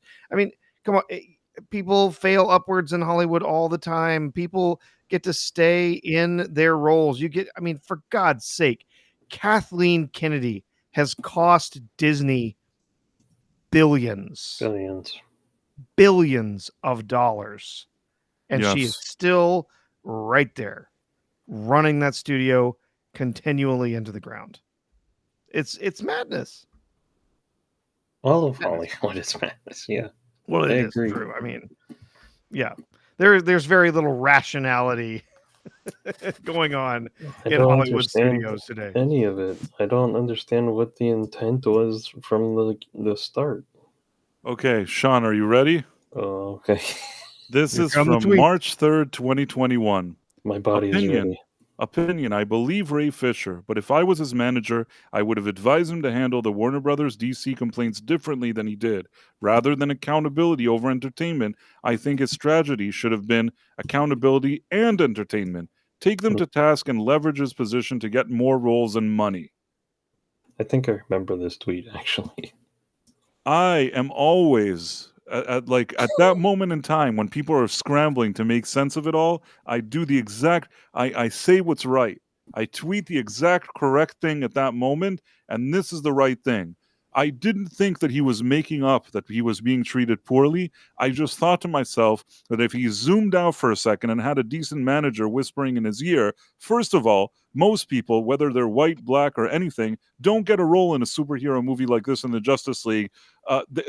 Maybe the movie failed, but most people in Hollywood can only dream of being given this kind of opportunity. Now, this studio, which may have done something wrong, was telling him, listen, why don't we give you money? We'll let you have your own movie. We won't admit wrongdoing, but we'll kiss your ass and we'll give you a bunch of roles. And he could have done that and played ball. And then he said, no, it's more important that I tell them what I think of them. Okay, it's more important, but now you're sitting around not getting hired for any roles, and they don't give a shit about you, and nothing happened to them either. Yeah, I mean, Zaslav took them over, but generally speaking, he's not bigger than the system, and he didn't manage to beat the system either. At the end, he came out with a lot of bells and whistles, and he's just a blip. He's a blip in the past that nobody remembers, and as time goes by, more people will not remember him. Yeah. The only thing that maybe over time, this will blow over, enough time has passed, and maybe somebody will forget, and then eventually give him some role somewhere. But I don't think he's so smart as he thinks he is by the way he handled his affairs. He'll end up on the Hallmark Channel at some point. Yeah, along with Zegler, they can do like a Hollywood, like a Santa movie together. Mm-hmm. Yeah. Stephen Mack has the right idea. He says that KK would still hire Zegler. I think you're right. I think she is an absolutely perfect casting. Oh, I wish. For the child of Rey and Kylo Ren. Oh. They should put her in the next Rey movie. I love it. It's perfect. Bryce is like, I'm touching myself. I love it. You know what? I want a whole series. I want a whole like Disney Plus series where Rachel Ziegler is like a Jedi Knight. I want that. I want to see that series, please. And bring back Leslie Headland. Let her write in and direct it.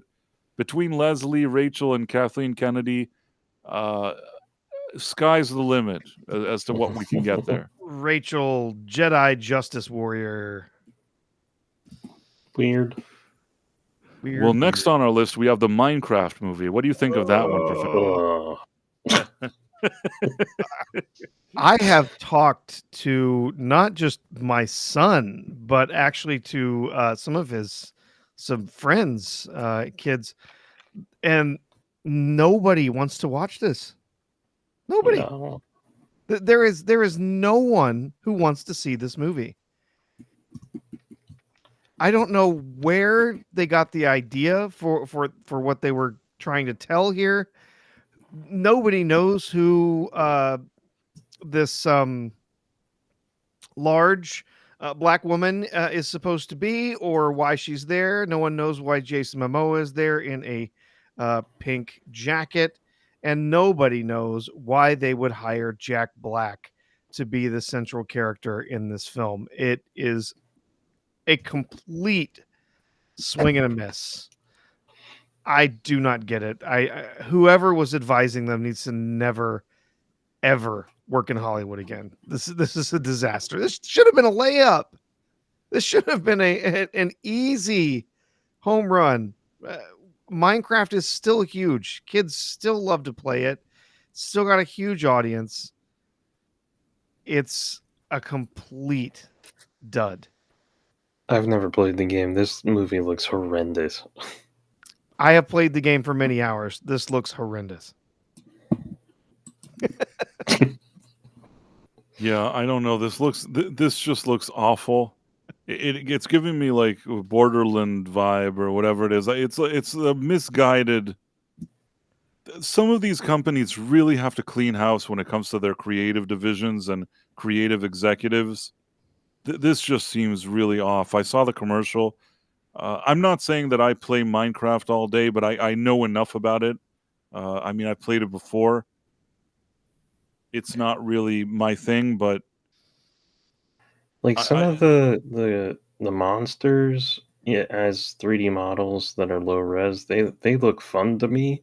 But Yeah. then it's like all the human actors. I'm like, look bleh. awful. No, it's They so chose just bizarre. very annoying ones. And Jack Black, he years ago when you had School of Rock, I think there was something about him that seemed playful and fun to people. Over the years, he seemed to become this kind of like all these other ones. I mean, I used to like Will Ferrell too. I just don't like how political all these people have become, and political in this kind of bitter way. Yeah. I've said before, personally, if you want to know what my opinion is, I prefer when you're an actor and you're entertaining people, I prefer not to even know your politics. I Yep. prefer that if you're an actor and you're kind of universally uniting people, I don't need to know your politics to begin with. But let's just say that there's a candidate you like, and that's such a big deal for you to say that you like this candidate. I'm even willing to be okay with that. But once you become this kind of bitter person, you know, the way Jack Black, that he goes to events and he's bitter and whatever, like Mark Hamill and whatever, and then after there was that attempt on Trump's life that he went and they were joking and they were joking about it or not really joking. That whole thing seemed way over the top. Mm-hmm. This isn't complicated. It's a very simple, or should be a very simple premise. We've seen it done with video game movies time and again. You could have made this mostly an animated movie. You have a character who gets pulled into the game. He's a fish out of water. He has to learn about the world and how all the rules of how everything works, and and then you sort of tell a story of a hero coming into the world of Minecraft and changing it forever or whatever, like the Lego movie and various other different films that have been made in that genre. And you just get a nobody to come in and play that. You get a new face to come in and play that role. With Jack Black, it's not so much the politics that bother me. It's kind of like Will Ferrell. I just think they're dried up. I don't think I they're can funny see that. anymore.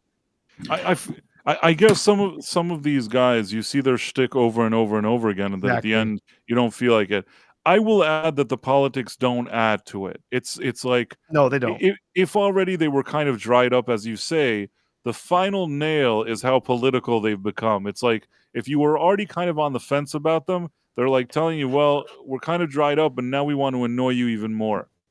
My wife saw the trailer and she was like, she turned to me in the theater and was like, "These are so formulaic. There's the two kids, the idiot, and then the sassy black lady." She's like, "This looks so terrible." Anyhow, the next movie we have is Mickey 17. I don't know, guys. I saw this trailer. Yeah, I know some people, they're like, oh, Robert Pattinson, he's way beyond those Twilight movies. He's actually a great actor. I've still not sold on the guy. Even until today, I'm not sold on Robert Pattinson. There's something about him that never really gives me the feeling that he's such a great actor. I know some people like him. He's not my favorite actor. And this Mickey 17 thing based on the commercials looks super annoying. What do you guys think? I meant to look it up. I still haven't. Yeah, I do not care for Pattinson as an actor. He has not proven to me that he's gotten past Twilight. It's not that I have any ill will for him. I just don't think that he's that great. Yeah. But this gives me some. I assume you've seen Moon with Sam Rockwell. Yeah. I love that movie. Give me some vibes of that because he's clearly Mickey 17 is supposed to be a clone. He's like the 17th clone or whatever. There's just maybe some vibes from that, but overall, there's nothing about this that gets me excited about it. I just seems like, Yeah. okay, Exactly how I feel. I just Yeah. I don't know. It's not they didn't sell me on the trailer. It's like, Yeah. oh, there's a bunch of different Pattinsons. I mean, I'm already annoyed seeing one Pattinson. Now I have to see 17 of them. It's yeah. Hey, you know what? Price tells me this is a good movie. Drinker tells me this is good. I'll check it out. But there's nothing about it that I see that it leaves me to want to see it. Now here's a curious one because I don't know if to believe this. I've heard like there's a rumor, and it could be the rumor that like Kevin Feige is the one just spreading it. I've heard a rumor from another number of different directions that people have seen the Thunderbolt somewhere. There was a screening, and it actually is not a terrible movie. I don't know that anybody's saying it's a great movie, but there's kind of this feeling that if people walked in thinking this is going to be like the biggest disaster and the worst movie ever, they walk out thinking, hey, you know what, that wasn't that bad, for whatever it's worth. Rave of the century. Yep. Yeah. The was it damning with faint praise? Like, it's it's not the worst Yeah. Not the screening. worst. It's not the worst screening we've had for a Marvel movie recently. Well, we'll see. So what I don't happens. know. I guess we'll have to wait and see because there's right now I've heard the same. I've read a few articles saying the buzz for it is that maybe it's good, but I can't count on anything coming out of Marvel right now being good. So what's next here? This is a movie. I guess it's some kind of emotional journey, starring Margot Robbie and Colin Farrell. Is he in a big rubber fat suit? No, he just looks like himself. Oh, okay. He's like, get it out of here. But I have no idea. Like the movie isn't really saying anything. They go on an emotional journey that ties them together. Oh well. Mission Impossible: The Final Reckoning. I am actually kind of looking forward to this. Me too. I know that Professor he doesn't prefer Tom Cruise's movies or anything about him, but I actually think that these movies are pretty good, and I am looking forward to this one. Don't get me wrong. I don't hate Tom Cruise. He's just not a draw for me. It doesn't. I don't see a Tom Cruise on the, on the list of stars and go, oh, I got to see that one. You know what? I'll tell you what. I went through a process with Tom Cruise back in the day. Earlier in his career, I liked him. Then there was like this point of time where I felt like maybe on a personal level he seemed a bit eccentric, and I think that alienated some people. And maybe I myself, paying more attention at the time to the mainstream media, I kind of just thought, oh, this guy's kind of weird. And it kind of made me not as I never thought he was the best actor in the world necessarily, but I thought that he was able to put together or star in movies competently at least. And I myself wasn't as interested. But then I think over the past several years, when entertainment has really gone down the drain, I discover movies of his that I hadn't watched. Suddenly I watched like Edge of Tomorrow. I watched even his Jack Reacher movies and things like that. And I suddenly said to myself, you know what? Tom Cruise is a solid, stable actor in the sense that he knows how to he knows how to make good cinema. A lot of these movies he's also a producer on. He's very involved. He knows how to make good movies. I don't know if to say good cinema, but good fun movies that people will enjoy. And my respect for him went up. Like Exactly. I discovered that actually, maybe he deserves more respect for me than what I've been giving him. But that's just me. I agree. I'm looking forward to this thing, and maybe his final Mission Impossible. Although who knows? But I it actually likely think will be. Yeah. I think it should be his final one. I think that I'm hoping this is a good one and a good way to kind of go out in a bang. I thought they were supposed to do one in space. I'm just kidding. No, that was Fast and Furious. Next, we have Ballerina of John Wick story or whatever it is. This one's difficult. I thought that the first John Wick movie was a good movie. Everything afterwards was I saw the second one, which I thought was a diminishing return. I think I didn't even bother watching the third and fourth one. I have to catch up on those. This Ballerina thing, I don't know how to feel about it. How do you guys feel about it? Well, I've not seen a single John Wick film, so this holds absolutely no allure for me whatsoever. So, I liked the first one. I don't remember the second one. The third one, we saw an early screening of before it was finished, so it didn't have all the effects in, and I think it ruined me for John Wick movies because like he was doing this, and then like cartoon rendered knives were like flying through the air, and then like when he like chops off his finger, he had like a black sock on the rest of the movie. Um, there's a part where he's like trying to get to another country, and they didn't have the effect in, so it just cut to a black card that said he wakes up in a cargo container in wherever. And I was like, I want to see more movies that are unfinished because this is amazing. And then I've never seen the end of or like the end process of that. I've never gone back and watched 3 all the way through because I just get bored. And then 4 I haven't seen, so it's unlikely, even though Anna de Armas is hot, that I'll even get around to watching this one. Yeah. You know, she looks all right. I agree with you, but I think that they had problems with this movie initially. They filmed it, and I think they had to refilm it. Now, in this case, maybe they refilmed and fixed it, but I think part of the reason they had to refilm it is that her action scenes apparently didn't seem very believable. I think Oh, that sometimes when you take this actress who's thin and very short, maybe you have her, even though she's pleasant looking and all that, you have her mhm. like taking apart a bunch of criminals 5 times her size. Maybe it starts looking dumb, and I Well, that wonder if that wasn't the reason why they had to reshoot a lot of it, especially the action scenes. How does it look now? I don't know. I'm willing to give the movie a shot. I'm not saying that I'm just like, I hate everything and I won't give it a shot, but there's nothing that I've seen until now that has given me the impression that it's anything special either. At best, it'll just be sort of a forgettable movie that maybe I'll watch and I won't suffer while watching. well, you can do action scenes with a smaller girl, and you just have to plan them better. Like, she has to be using her environment and heavier objects and Right. better patterns. She can't just like run up and punch a guy and knock him out. I Like, agree with you. I agree, and we'll see. We'll see how it plays out. We'll see what they do with it. I don't want to yeah. write it off. I may give it a chance, but I'm kind of 50-50 on it. I'm ambivalent. And more Mhm. leaning, no, more 60-40 leaning that it's not going to be good. Maybe even 70-30. But there's a part of me that's curious. Sure. We have a Rumble rant from What Keys. Says, found your stream a few months ago. Really enjoy the show. Keep it up. Thanks for all the honest reviews when most have an agenda. I appreciate that. Thank you so much, Wutkeys, and thank you for the Rumble rant for $10. Really super nice of you, and we really appreciate it. Thank you. Yes, thank you, Wutkeys. Appreciate it. And thank you for hanging out with us. And then,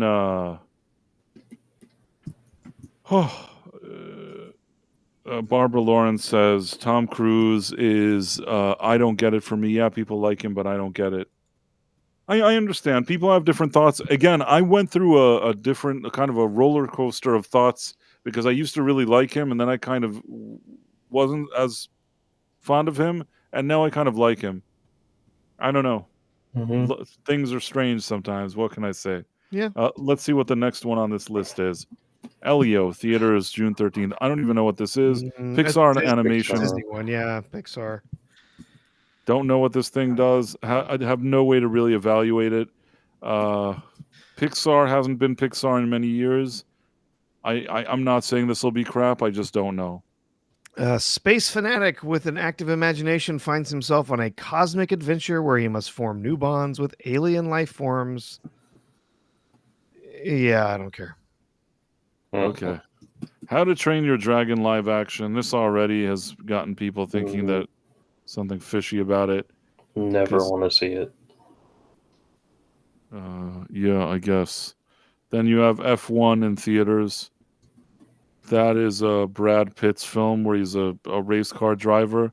Yep. I'm somewhat interested in this. Who's the one directing it? I'm just trying to see who's the director of this movie. Don't remember. Doesn't even say. I don't think it says. But you know what I saw? There's a few good actors. It's Joseph Kosinski. Oh, okay. He's competent. I think he made Top Gun Maverick. He did. Yeah. You know what? That guy maybe if there's a decent script here, he could pull off something interesting. I'm not discounting what he could Yeah. do here. Tron Legacy, Oblivion. Those were also ones that he made. He's not incompetent. Nope. I would be interested in seeing this film. This is actually one of those films on this list that I think that maybe could surprise people and be halfway decent. It's not that he's good. He's not incompetent. This is Well, where in we're Ho- at. This is in where we're Hollywood at in today- Hollywood. Yes, in Hollywood today, that's about all you can ask. Is he not incompetent? Well, That's next good. we have Jurassic World Rebirth, theaters July 2nd, 2025. That's for like the July 4th weekend. Mhm. I personally have really had it with these movies. I feel like they've made a lot of them, and they would have been wise to take a break from these, because I think that the first Jurassic Park was a good movie. I think that the first Jurassic World was an acceptable movie. The sequels are already start getting me annoyed. I don't know. I don't know what to tell you. And now this other spin with Scarlett Johansson. As Tom Connors, my friend Tom Connors, says to me, he thinks this movie is going to make money because people like dinosaurs. So none of this really matters, and there will be enough people that'll go watch it. And maybe that's true. I'm still not sold on this thing quality wise. What do you guys say? I like big dumb dinosaur movies. I really think they should have taken a break after they were like, "There's no more Jurassic World movies." And I swear to God, if she doesn't show up in a cave woman bikini, I'll be really disappointed. Because I spent all of the last Jurassic World movie harassing the director, sending him images of Raquel Welch from 1,000,000 years BC and trying to get him to do a cave woman scene. Eventually, he acknowledged me, and I printed out the tweet and stuck it in my DVD. That's funny. I can't believe they're still making these. Yeah, Jurassic World again, kind of like you said, it was serviceable. It had some good parts. It had some bad parts. Some casting that might have been better, but overall, it was not terrible. Fallen Kingdom is one of the worst movies I've ever seen. It that was is depressing. incredibly dumb. There's so many plot holes. The idiocy of letting the little clone girl at the end just decides to let the dinosaurs out to destroy the world. She's a mass murderer at the end of that movie. Literally. Yeah. She's caused hundreds of millions of deaths by her choice to let those dinosaurs out. So then they make Dominion, and it is just every bit as stupid, if not more so. The plot makes no sense. There's it's just terrible. Fallen Kingdom was here's how bad Fallen Kingdom was. My wife walked out on it in our home. She never walks away from a movie. Never. She came back, right? She didn't go out for like cigarettes and never come home, right? She got up and said, "This might be one of the stupidest things I've ever seen. I'm gonna go do some dishes." Oh. This is. Oh. You know, I like Fallen Kingdom more than Dominion. Dominion. Oh, there he is. Dominion had too many characters, and then they had forced diversity hires in it, and it was just a mess. But Fallen Kingdom, I can still watch as long as I fast forward past the part where they're killing off all the dinosaurs because it makes me sad. Sorry, go ahead. Oh no! Oh no! Price has dropped out. I am the captain now. I'm the captain. No. Fallen Kingdom was bad. Dominion was. I did not even see Dominion. All I saw were clips of it and reviews on YouTube. It looks so incredibly dumb. I can't even think about wasting my time watching this. Well, and then, sorry, go ahead. Sorry. No, just saying Rebirth. What could I possibly want to see from this movie? My only hope would be that it will be so bad it's just worth watching and making fun of because it's massively stupid. Yeah, I'll watch it because I like dinosaur movies, but And I like I feel the like they're women. trying to make Scarlett Johansson less appealing here, and it's annoying me. Yeah, probably. Yeah, that's how you have to treat women in Hollywood now. You have to make them That less that that appealing, doesn't serve. bland. I think you're cutting out. Unless my internet's Oh. gone. Nope. Am I? Yeah. Or I you can can still hear you. Yeah, prices dropping in and out. So the next one here would be Superman. Hopefully, price will be his internet. I'm will here. settle Can you up. hear me? Oh, there you go. Got Yeah, it. we can hear you now. You can hear Yeah. me, Sean. You can hear me. Yep. I heard you guys the whole time, by the way. Oh, that's weird. Anyhow, so you have this Yeah. Superman movie. What do you guys Superman. think? Oh, I've said it so many times. I really want this to succeed. Me too. I want this to be a good Superman movie. I want it to be hopeful, and I want to see Superman as Superman out there fighting the good fight, being a hero, showing others how to be better. I can't see that happening. There's a really narrow road, really narrow little potential here for this to actually succeed. And so far, what I've seen of it in the trailer or the teaser that was out there, some of the behind the scenes stuff that's been shown, and then some of the rumors that are leaking out about the early test screenings, I just don't have a lot of hope this is going to be good.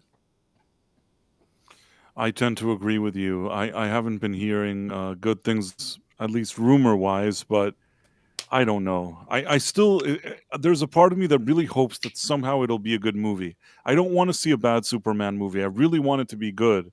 But if this is the real test for James Gunn, if this movie isn't fantastic, he's going to be in real trouble. I think everybody has, after that, especially after that teaser trailer, I think we all had the wrong impression of the direction he was going. Like, we all want the super optimistic, hopeful, purely focused on Superman movie. But looking at that trailer, I think it looks like they took a character with 80 years of history and you just opened a comic book of a random issue, and there's all kinds of characters that just inhabit his world. So I think he's approaching it as a random comic book movie, not this Superman savior type story like maybe Man of Steel tried to wanna be from those trailers. I want it to be good. I don't know if people are gonna like it. Well, Gunn is basically referred to the Snyderverse movies as fascistic power fantasies. Yeah, but He said, those this is not trailers, going to be that. those first trailers were like so hopeful and optimistic, and the father giving the speech to his son and stuff like that. I loved those trailers. I don't think it's gonna be like that at all. I think it's just gonna be a big dumb comic book movie. I think that it's going to disappoint and it's going to put James Gunn in a very problematic position, but we'll see what happens. Next, we have Fantastic Four, The First Steps, July 25th, 2025. So you cut and paste my response from the last film. Just take out Superman and put Fantastic Four in there. Yeah, Pedro Pascal is really a deal breaker for me. Anytime he's in the lead, I'm even looking at it in this picture, what he looks like, and he annoys me. Everything about this annoys me, but his fat, sweaty face being crammed into a Fantastic Four costume. No, Yep. It's not that I want the movie to be bad either. I just don't have a good feeling about it, and he usually is sort of a sign. Once he's been shoved into the production, you have a bad feeling about it. And I'm not saying this because I'm saying this because they've put him in every single movie. In the past few years, every single movie you see, he's in it, and it just feels like too much. They've elevated him to as if he's like Laurence Olivier. He's just an okay actor. Yep. And, Marvel wants us to... They want us to still be in the era of peak Marvel, where you go to see the next Marvel movie because it's the next Marvel movie. and there's going to be something amazing, and it's going to help lead into the next amazing Marvel movie. They have burnt every last ounce of goodwill they had. It is gone. And after the disaster that will be Captain Falcon in February, I think a lot more people are going to be in that same boat, that all of that goodwill that they once had, it is toast. No one cares. Marvel has just assassinated its opportunities that it had. It's all of its goodwill is gone, and people are not just going to go to the theater because it's a Marvel movie. I know there's still going to be a lot of wild, super fans or whatever that are going to go out there. It's the new Marvel now. It's come back and it's going to be better. I'm not buying it. I'm not buying it. Do I want it to be good? Yes. I want all the movies to be good. I want to enjoy good entertainment. I want to have fun. I want to see a good, compelling story with good characters. I do not think that Fantastic Four is going to be that film. I just don't think they can do it anymore. They lost it. I understand, and I don't blame you. What I will say is that if you guys are watching this stream, please make sure to like, and if you feel like following our channel, that's cool too. Yep. But where were we? Yeah, Freakier Friday. This is a new. I guess, remember that movie Freaky Friday with Jamie Lee Curtis and Lindsay Lohan? Is this Lindsay Lohan? Does she exchange bodies with a gay Asian man? I was wondering what this guy is doing here. I don't really know. But in any case, it will be again. They're starring in it. And there's people coming in, from the first movie are going to be here in this one. Don't know what to tell you. I don't know who this person is in this picture. Am I supposed to recognize them? I don't know. It's an editor's mistake. They thought they found the picture of Jamie Lee Curtis. That's Jamie Lee Curtis's new look. That's what happens with AI. Like, they're just like, find us AI, find me Jamie Lee Curtis, and they found this dude. This is it kind of, if the hair was white, it would have been a pretty good Jamie Lee. It's Jamie Lee. Jeez. Jamie Lee. 24 Tron Ares, theaters October 10th, 2025. What do you guys think about this one? I think it's about 12, 15 years too late. I did like Tron Legacy for whatever it was. It wasn't perfect, but I rather enjoyed it. But yeah, it's been way too long. And I like that they are supposedly bringing back Jeff Bridges. I do like that. Apparently, I mean, I don't see his name here. Wait, let me see. Jared Leto, that's not good. Greta Lee, Jodie Turner-Smith. Oh, no. Jodie Turner-Smith. That's like... Okay, Arturo Castro, Cameron Monaghan, Hassan Minaj, Gillian Anderson. I like Gillian Anderson and Sarah Desjarnis. Where's Jeff Bridges? If Jeff Bridges isn't in this movie is crap. Screw this movie. Seriously, if Jeff Bridges isn't in it, like, this isn't anything. Like, screw this movie. Why did I think that Jeff Bridges would be in it? Did you hear anything? I think he was part of the promotion for the film, but I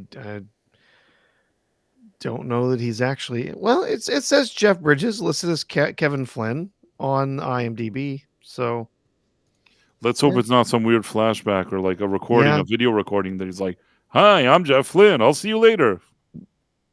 Do we even know what the premise of this movie is going to be? Let's see. No, nothing listed here. Oh, okay. Everything we know about it so far. Let's look at it. And it just shows you the cast list again. Yeah, everything we know. There's a cast.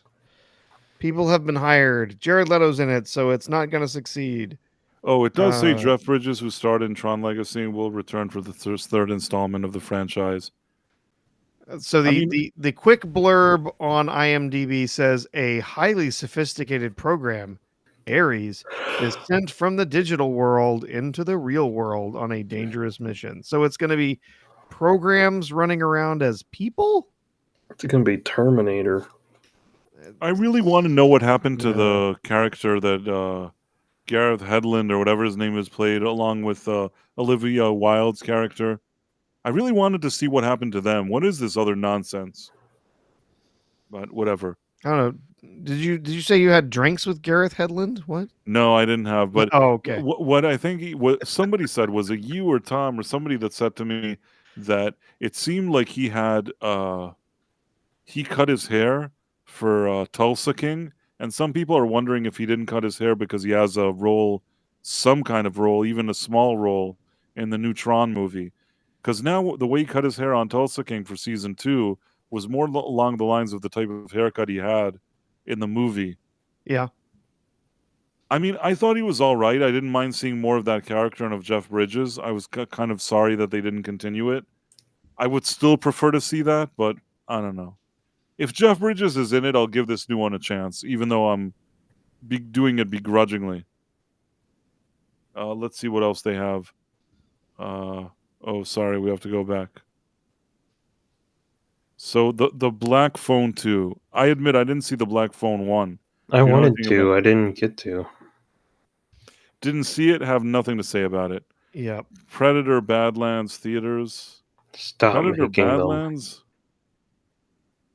Stop making Predator, and we're done with Alien. Yeah.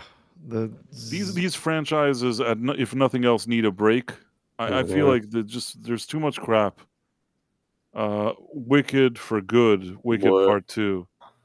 Yeah, I mean, that first movie was terrible. I'm going to be there watching the second movie so I can review it, but honestly, this is just a terrible movie. Zootopia 2, I don't know, maybe it's good for somebody. I trying to think if I've ever even seen Zootopia 1. It's a really good film. It's a nice family film. It's got a great message. It's got some really fun performances in it too. It's not bad. All right, maybe I was quick to judge. Yeah, for the second one, I mean, I don't know what they're going to do for the story, but yeah, I'd give it a shot. The first one was really enjoyable. Avatar: Fire and Ash. Man, I mean, I never even really liked the first one. The second one was all right as a cinematic experience, but after I saw it, I never really thought of that movie again. You know, I'll probably find myself seeing this Avatar: Fire and Ash. I guess these are movies that you just go see now, even though you're not quite sure why you're going to see them. Mm-hmm. I'll probably go see it, but to say that I'm excited for it would be an overstatement. Let me guess. Sully goes to another part of Pandora where now he runs into a fire tribe and he needs to learn the ways of the fire tribe so that he can make friends with them and they can fight back against the evil colonizing troops from Earth that are moving in on their territory to steal their MacGuffin from their volcano or whatever. I agree with you. I agree. That haven't learned their lesson the first 2 times. And this time they're going to be ruthlessly killing rhinos, some sort of land rhino that's horn can be ground up to give humans eternal life. Yeah. This time it's personal again. What is this? Marty Supreme. I don't even know what that is. Not a clue. It's Chalamet playing a ping pong player. Great. Sounds compelling. Man, this combines a few different things that don't interest me. I feel like this movie may not turn out as well as they think it will. Although Timothée Chalamet, there's always some dumb girls that'll go watch his movies, at least these days. But man, this is stretching also a lot of people's patience. There's going to be think pieces in Variety about how nerd chic is back, and how everyone is dressing like Timothée Chalamet from that movie to look cool. And this is the final one, The Housemaid. Theaters December 25th. I don't really know. It's, I guess, based on a best-selling. Yeah, it's based on a book. Oh no, it's I Paul looked Feig into this. directing. Yes, Paul Paul Feig is the Feig directing. directing it. Yeah, I looked into it at one point. I guess there's the two ladies there. One, it's a wealthy couple that hires basically someone to come in and take care of their house, and she has to sort of live in this upstairs room or whatever. And then they find out there's a secret. Like, I don't know, he does, like, he abuses his wife or something. But then the two ladies sort of like form a bond together or something. Hopefully there's some kissing and groping I from the was two hoping. ladies. I don't. I'm like, that's the only way you're gonna The sell me ladies on fall this. in love with each other and they're Yeah. naked the whole time. If it's I those two, I'm mean, kind of okay with it. it'll sell tickets. Yeah. If it turns out that they're both naked the whole movie and very playful with each other, maybe it'll sell a few tickets. But man, I really wish Sydney Sweeney would choose better roles. 'Cause Yeah. I don't mind seeing her in a movie. I just prefer it be a different movie. And But not it is have Paul Feig directing it. it is what it is. And now for kind of our final segment, you know, we were talking about Microsoft versus Wukong. See, Wukong is actually in the past few years the only new game that I've played, and it was a good game. I understand that for some reason they can't put it on the Xbox, but each time I read a weird article about it, I don't understand it. What's the problem with putting it on the Xbox, All Professor? right. So there's been a few different things that have been said, and part of this controversy is because they've been going back and forth, and the studio keeps saying one thing, and uh, the uh, then Microsoft is saying something else, and so essentially there was a delayed release for Xbox. So it's already out on PC, it's already out on the PlayStation 5, and it's been out for a little while. So there's been plans for a version to go on the Xbox, which initially it was going to come out, a few months later and then whatever. And then now there's rumors that potentially it has been indefinitely delayed. And now Microsoft is saying that this is due to issues with exclusivity. That there's some exclusivity agreement that's been signed by the company, and then so it has to only be on. It can only be on Sony consoles, and there's been some. They use the term money hatting. It's a weird term, but essentially they're supposedly paying the company to keep it exclusively on their platform, even though they've already paid for it, uh, or it's already ready to be released on another system, but Sony's paying them not to put it out on the other system. It's weird. These are just allegations. There's no proof that this has actually taken place. And so there's been, back and forth between the company that developed the game and Microsoft, the team behind Xbox, and essentially somebody from the developers came out and said, I think it was the game's director actually that came out and said, no, there's no exclusivity deal. We're working to try and put it out on the Xbox, but because we have to support both the Xbox Series X and the Series S, the Series S has less RAM and it's not as capable. And so it's next to impossible for us to optimize this game to put on their system. So if you're upset that it hasn't come out yet, it's Microsoft's fault. And so they have not been happy with this uh, kind of coming out, because again, Microsoft has been trying to blame the developers for this the whole time, and the developers finally came out and said, nope, it's because the series, I don't remember what the amount is, Series X I think has 16, I don't know, I have not owned an Xbox console since the Xbox 360. Microsoft screwed me over horribly with that console. They were hell to deal with when dealing with their technical support and everything, and I swore off ever buying any Xbox console again. they suck. I have no interest whatsoever. But the Xbox Series X, I think, has 16 gigs of RAM, where the Series S, the cheaper one, only has 10 gigs of shared memory.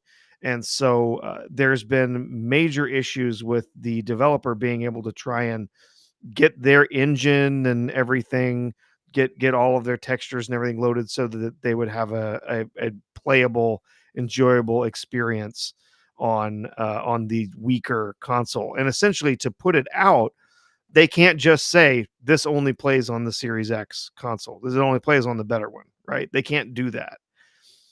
If they're going to put it out on Xbox, it has to be playable on both. So, yeah, there's been some allegations and things that have gone back and forth between, like I said, the Microsoft trying to claim this was some sort of secret exclusivity deal, the money hatting that Sony was paying them off and whatnot. And the developers saying nope, it's because they're forcing us to support both consoles, and the 10 gigs of shared memory on the S simply is not workable for our game. So it sounds like at this point it's just postponed indefinitely. Interesting. Yeah. So from what I've heard, it plays great on the PlayStation 5 and on a beefy PC. It's a dream, but yeah, apparently not coming out for the Xbox. At least not in the near future. Yeah, well, I've like I said, there's a lot of games that have been talked about in recent years that I haven't played. Wukong is actually one that I have played. It certainly looks cool to me. When I played it, I enjoyed the experience. That's all I can say. Yeah, it's definitely on my list. It's something I would love to get around to soon. Still working through as always, still working through a backlog of other films and other games that I've wanted to play. So yeah, when I get to it, I'll be excited to give it a try. I understand. By the way, we were also talking about the box office for 2025. So there was some kind of article also in Deadline about the 2025. What was it? The box office, I think it was here. Mm-hmm. Wait a second.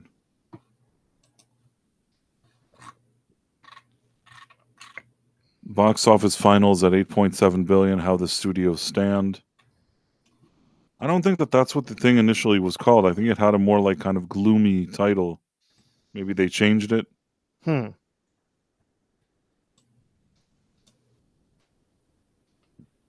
trying to look at it. But without even going into all of it, it's clear that this past year, there's certain movies that didn't make money. What we were doing before, and I think I was looking at this with Tom and a few other people, is that if you take all those MCU movies and you make it so they didn't ruin the entire genre, those movies every year would make a lot of movie for the industry. So now that all of those are flopping, the industry is significantly losing. Yeah, it's not doing well. There's a lot of films that have not been performing well. But yeah, if you took out some of the really big budget films that have been just falling apart at the theaters and they're not making back their enormous budgets, then things I think would be a bit better. But yeah, Oh wait, I think what he sent two super chats, maybe three. I think so. I could be wrong. Could you check for a second? Okay, looking here. Nope, just seeing the one. Are you seeing multiple coming through somewhere? I thought I saw multiple of the same one, but I could be wrong. Oh, nope, just seeing the one. All right. Just make sure. And then just the one super chat earlier from Phobos on YouTube. Yep. I don't know. Maybe there's something wrong with my. Oh no, you're right. There's just one. Yep. And I guess what I'm saying is that I don't know that this year will be any better than last year. We were looking at all these movies. Most of them didn't seem very exciting. I'm sure there'll be a few that'll make money, but there seems to be a lot that are also not going to get money. And I think that even if this year studios are starting to wake up and thinking we got to make things less agenda driven, less woke, it's not going to happen overnight. Maybe we're seeing a shift. Maybe some of the shows that come out this year and movies will be a little less politically driven than in the past several years. But I think that we still have at least another year or two until we see more of a difference.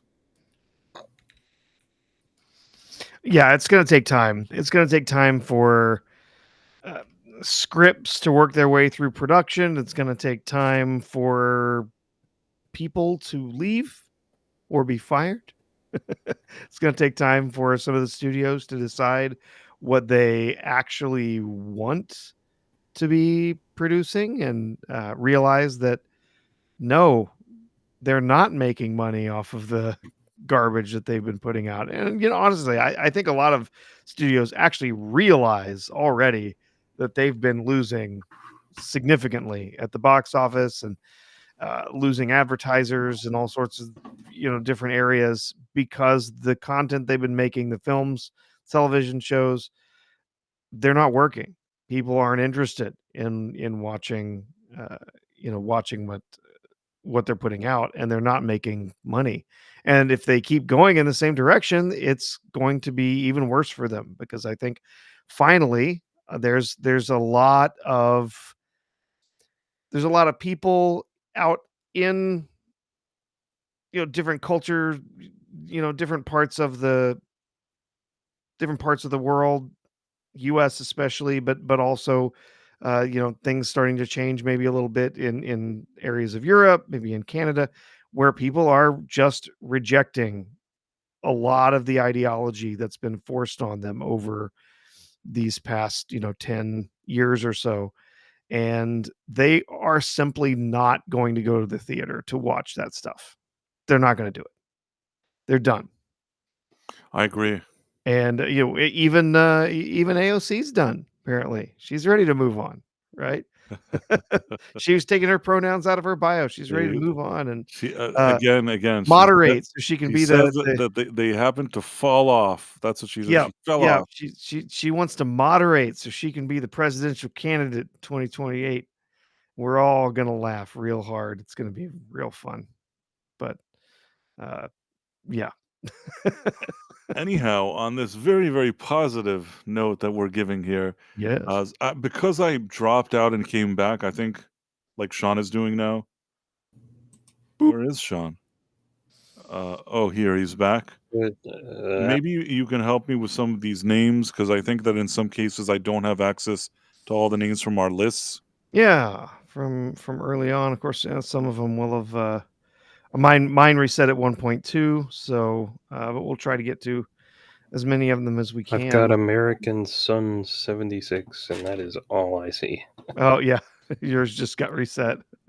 So let's see. Well, over on Rumble, we'll go ahead and knock some of those out. Kivo 1961 joining us once again. Thank you for joining us, Kivo. Eraserhead, Murrockstro, Dude Bro, Seth 420, Pyromancer, all of them frequent people here in our chat. It's great to see you. Hussy 85. Is Hank is Hunk? I'm sorry if I'm mispronouncing that, but that's my best shot. Senpai 76, who is a member of the channel over on Rumble. Thanks. Let's see. Etsapa, JPKC,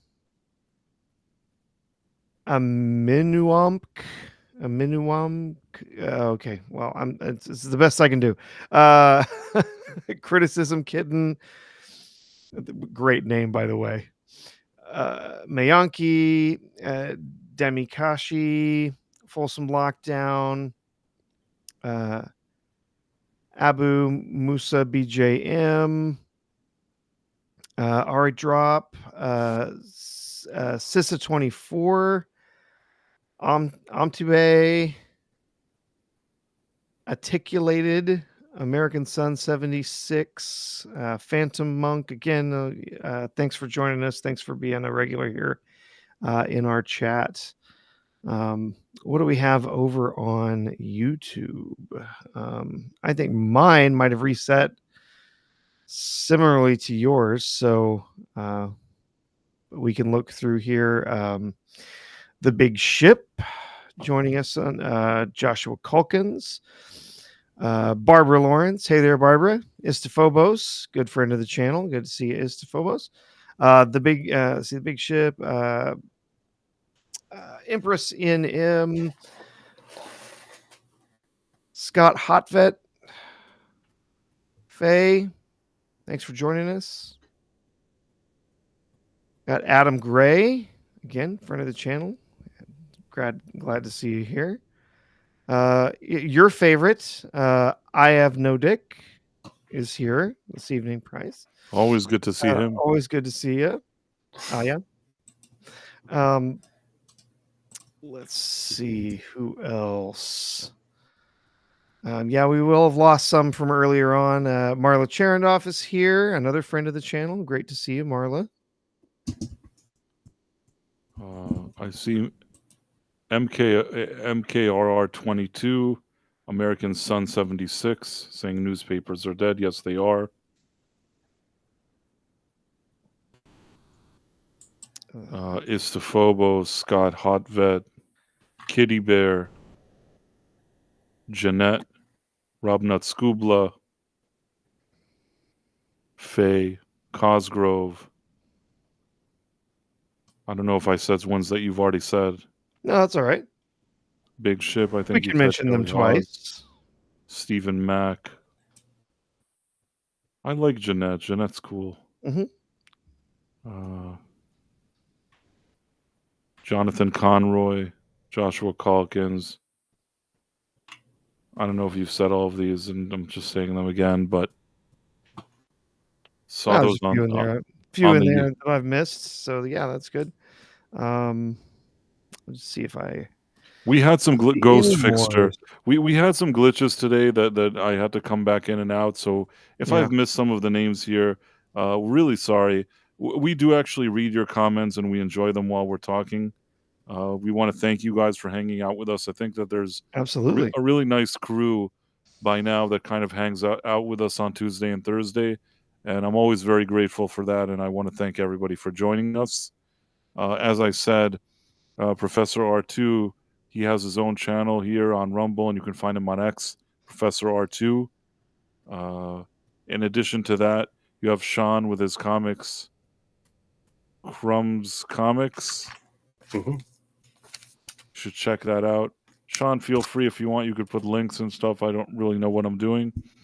You sure do. And so this is Professor R2, and this is Sean Cromwell. I'm Price of Reason. And yeah, we're so grateful. Like I said, we're so happy to hang out with you all. And I guess we can kind of wrap up our show today, right? Yeah, I think that ought to do it. Thanks for joining us, everyone. It's been a good evening. Lots of fun and, well, okay, not fun and not so fun things to talk about, but we talked about a lot of crappy movies. A lot of crap. But it was a fun conversation. Yes, and, people wanted to know what movies are coming out, and we talked about it. So I think it was a nice review of what we're expecting in 2025. As for the question about the box office, which is in this thumbnail, I can't imagine that the box office based on these movies is going to exceed expectations. I think it's probably going to be rather mediocre. But I'm hoping that maybe over the next few years, if all of these theaters and this whole industry doesn't collapse, maybe there will be a way to go back and start making entertainment that's more it unifies people, that everybody enjoys, and I'm hoping we'll see more of that. So I have hope for 2025, even though it's probably hope for no reason, but I'm hopeful still. Yes. And let's hope. On that very positive note, now we can really sign off. All right. Good night, everybody. Good night.